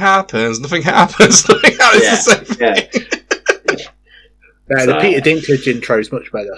Yeah. I'd tell you what did hit hard. The latest episode of Grand Tour where they've said this. And they're all just crying all the way through it. It was like, we're never going to come back. So Chris I love that episode of Duran Tour. It was good. It was good. Chris Hunt in the comments says the first 5 minutes of Up. Oh, I made a horrendous mistake in my life. When his wife dies and he has to do it himself. No, you made the mistake of watching that with me, right? No. This hits so much worse. So, it was when my it was quite a few years into me, years and years ago, quite early on into me and my wife's marriage, and my wife's grandma died. And she was absolutely beside herself, absolutely upset, absolutely just, when you're just inconsolable, and you think, man, I'm a husband here. I just need to make my wife happy. I just need to try and do anything. So what do? Let's just put a nice movie on. Yeah, a nice Disney film. Yeah, after her grandma died. Tell you what, let's put Up on. Yeah, I've never lived that down. Never lived that down. There's an amazing little Easter egg in Up that you might not have noticed at the start, but at the start of the film, when he's always happy with his wife and stuff, every start of the sequence is her tying his tie as he goes on to and conquer that next stage of his life. And at the end of the film, he wears clip-ons because she isn't there anymore, and she's the only person that could tie his tie. And it's like, oh man, This is just horrendous. So that first 5 minutes, right? Welcome to the depressing Pixar podcast. No, that first 5 minutes when it's like, I'm going to show you all these things, I just went giggity, and that was it. Ruined the entire first 5 minutes. Done. The saddest part of any film ever, Die Hard, when Alan Rickman falls out of Nakatomi Plaza. That proper had me in, blood sake. Ruined that Christmas film. Ruined it. While you were in Flood, Spurley, did you sniff glue and do your Blood Bowl? So I did some of my Blood Bowl. I've not finished it. But then I also, this is your guys' fault for So you didn't finish your pledge then? You didn't finish your pledge? Finish your pledge. Started on this, Yeah. Never mind. Started on that instead. Never mind. That's sad. Okay. Yeah. Well, I mean, it's not unexpected, was it? I can't remember what my pledge was, so this could be interesting. It's an old giant. The Marauder Giant. Oh, smash that! I'm gonna say this was a while ago, buddy. Yeah, smash that! That's wicked. I missed some episodes. This was a while ago. I'll take that. I don't know. Spurley, did we do some Hobby Lobby, some new pledges while Pete was off? Yeah, we did. There's no way that Marauder Giant was your last Hobby pledge. Did you write them down? I'm just going through what we got. No, I didn't write them down. I'm going to take that win. I'm going to absolutely take that win. Listener, don't correct me. It's absolutely fine. What's Pete got written down for me? Sniff Glue and Blood Bowl. We went with you first. Oh, that was Sniffer. So you still didn't do it then? Nah. No, because your latest pledge was Land Speeder? Is that what you got? Didn't you buy a Land Speeder with William or something? No. He bought a thing, but I didn't do that, no. Oh, okay. We'll see how old this is. What was my pledge? Was it fish or Bretonian peasants? 40 spearmen with peasants. Oh yeah, I did that. That was. He actually did do that. Yeah, they're fucking nightmare on the table, fucking and bastards. You know I've completed this pledge because the first 20 minutes of this podcast I was showing you doing it. By Fisher. This is how old it was. Mine was down to base 10 flesh hounds. I painted those 10 flesh hounds and I'm on the last 10. Yeah, Pete smashed it too. There we go. We got 3 smashes and 1 sad. That's alright, isn't it? Hang on, hold on. How was mine not do the Popsky's private army for going to London? I think that was one of the ones on the ones Pete made. Yeah, I think that was one. Do you want a wow spell? If it helps, right? The last 3 I've got down before that is Burrs and Badges. No, Burrs and Badges, 40 Soviets and tanks, and 30 riflemen. To be fair, he did paint his PPA stuff for the tournament, so he gets a wow. Then, actually, now I think about it, I think mine was actually painting Boar Boys. Might have been. Don't know. Yeah, it didn't happen. So, on average, I think we did some hobby. There we go. Some hobby was done. I've done more than those flesh hounds over the time that obviously not been about for these hobby lobbies. I've put together more skeletons. The Blood Bowl as well. It's not just sat there. It has had more paint applied to it. just on other stuff as well. Just accidentally, as his brush is furiously painting something else. Yeah. Okay. Well, but I've started doing the whole Operation Mincemeat support drive, haven't I? That takes up a bit of time. So, I've been busy just arguing with PayPal. That's been my life. Oh yeah, That's a whole thing. Stop subscribing to OnlyFans pages then. And what else am I supposed to spend our Patreon millions on if not ladies? And a She selection didn't of say men. my name as she was faking it. I demand my $4.99 back. Look, Toph, just because we switch the Patreon money into Vietnamese dong doesn't mean you can use it for those activities. Yeah. Dong. I love a bit of Vietnamese dong. What's the pledge for this month? I'm going to finish my Flesh Hounds. Okay. And I'm also going to attend my first Old World tournament because we're a Bolt Action podcast. Yes, we're going. I'm so looking forward to going there with you, Pete. That's going to be wicked. Yeah. So it's down in like Warminster, like Froome area, which is about as far Factorum, which is about as far away from my house as you can possibly get. It's like a 4.5 hour drive or something ridiculous. People told the thing. So my plan was to go and stay around Grimes's the night beforehand because he lives close to his like halfway in Gloucester, and then drive the extra bit. Except I'm off to Budapest on Sunday for another fucking week because that's my life now. And I land back in the UK at 5 o'clock on the Friday beforehand. So I've got to then get home, get my models, get in a Dakar, drive to Gloucester. Otherwise, get home, go to bed straight away, wake up about 2 in the fucking morning. Why don't you just give your models to Pete and then fly to the south?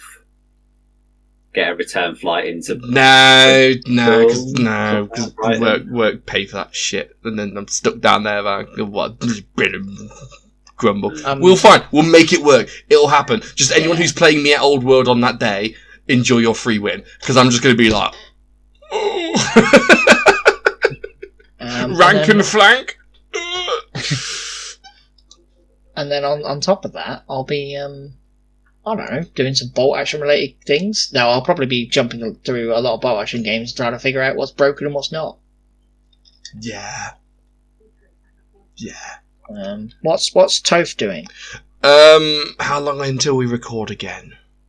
All boys. As long as you want.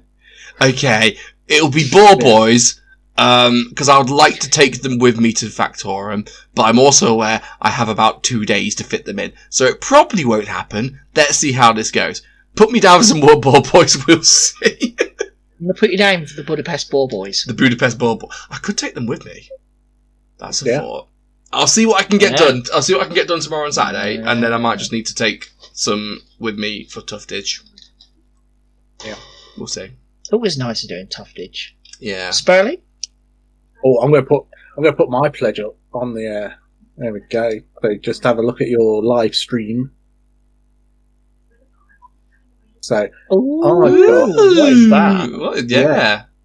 So these are from WePrint Miniatures. You know, you might have seen us touting them about a bit. I've got 3 of their new Call to Duty models, not Call of Duty. No, Call to Duty. Yeah. Isn't that bloke on the right the Makarov bloke from No Russian level in the Modern Warfare 2? It's a rip-off that they've just renamed. Yeah, but the fact nobody can actually go, oh, that's our character, when it's like human with gun. But the fact that I can recognise that from that, and he's not even cleaned the model up yet, let alone put any paint on it. That's quite impressive. There's a shit. And also, look at the one on the left. Look at all those details, man. You can't paint those deets, really. You're gonna give it to Dan. Dan can do it. I'd like to paint the woman model. Dan likes boobies. That's why. Yeah. Contrast boobies. Go on then, Dad. I'll get that to you. Do we want to do it as a painting top? There's only 3. Audience interaction. Yeah, I've only got 3. Actually. Well, I'm going to be away anyway. Do what the fuck you want. I don't give a shit. Don't I can fit it in. Danny, you two are going to fit it in. Yeah. Alright. So I'll get you Rose, and I'll do the other 2. Oh, Rose. So, yeah. Oh, exotic. That's who it is. Aussie doll. That's who it is.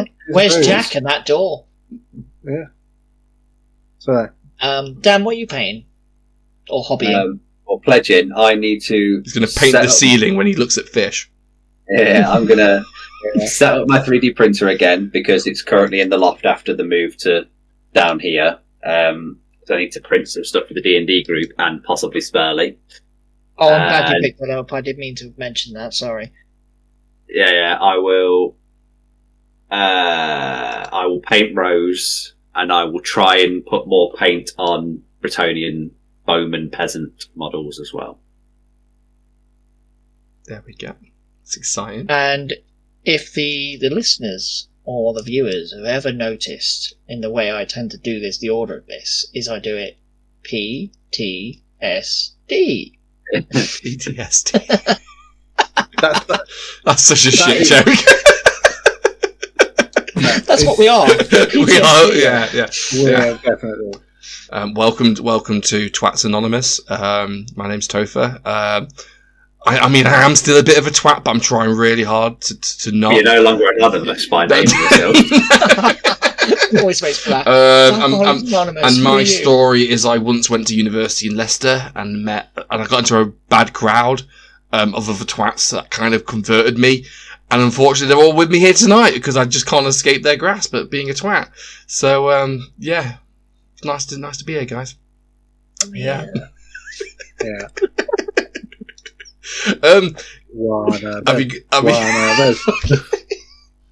Right. Have we got a joke for this evening? Haven't, because no. I've been ill for a while, so I'll be able to get one. I'm just disappointed because I've been waiting all evening for Bo to show up because I've got a Danish to eat out here. I was going to eat this Danish. I was going to eat him raw. I was going to get right down my throat, tickle the balls the way down, give a good bit of head to that Danish, and he's not here. I have got one joke we can end on. It's not very good, but it is. Okay, good. It's all right. It's all right. Okay. We'll be the judge of that. Are you ready? Yeah. Why don't dwarves shop at Aldi? Because they're little people. I like that. It's one of the most nice, carefree, family-friendly jokes you've ever made. It's not my usual level, but it'll do. Hey, tell you what, new edition of Bolt Action, new edition of Dan. There we go. Wow. New edition of Bolt Action. Will we be covering nation breakdowns? Probably. Yeah. Watch this space. We're still a bit raw. We probably need a bit more lube to go in for a second dive. Do you know what I mean? Get me in for a third, a fourth, again. Keep on listening, people. Thank you for listening to this episode. We've been the Juggernauts. We'll see you later. Good night. I'm about to go full deep and go and have sex in my fish tank. Wow. Wow. What a thing to end on. Press the fucking button, Spurley. Do it quick. Bye. Bye.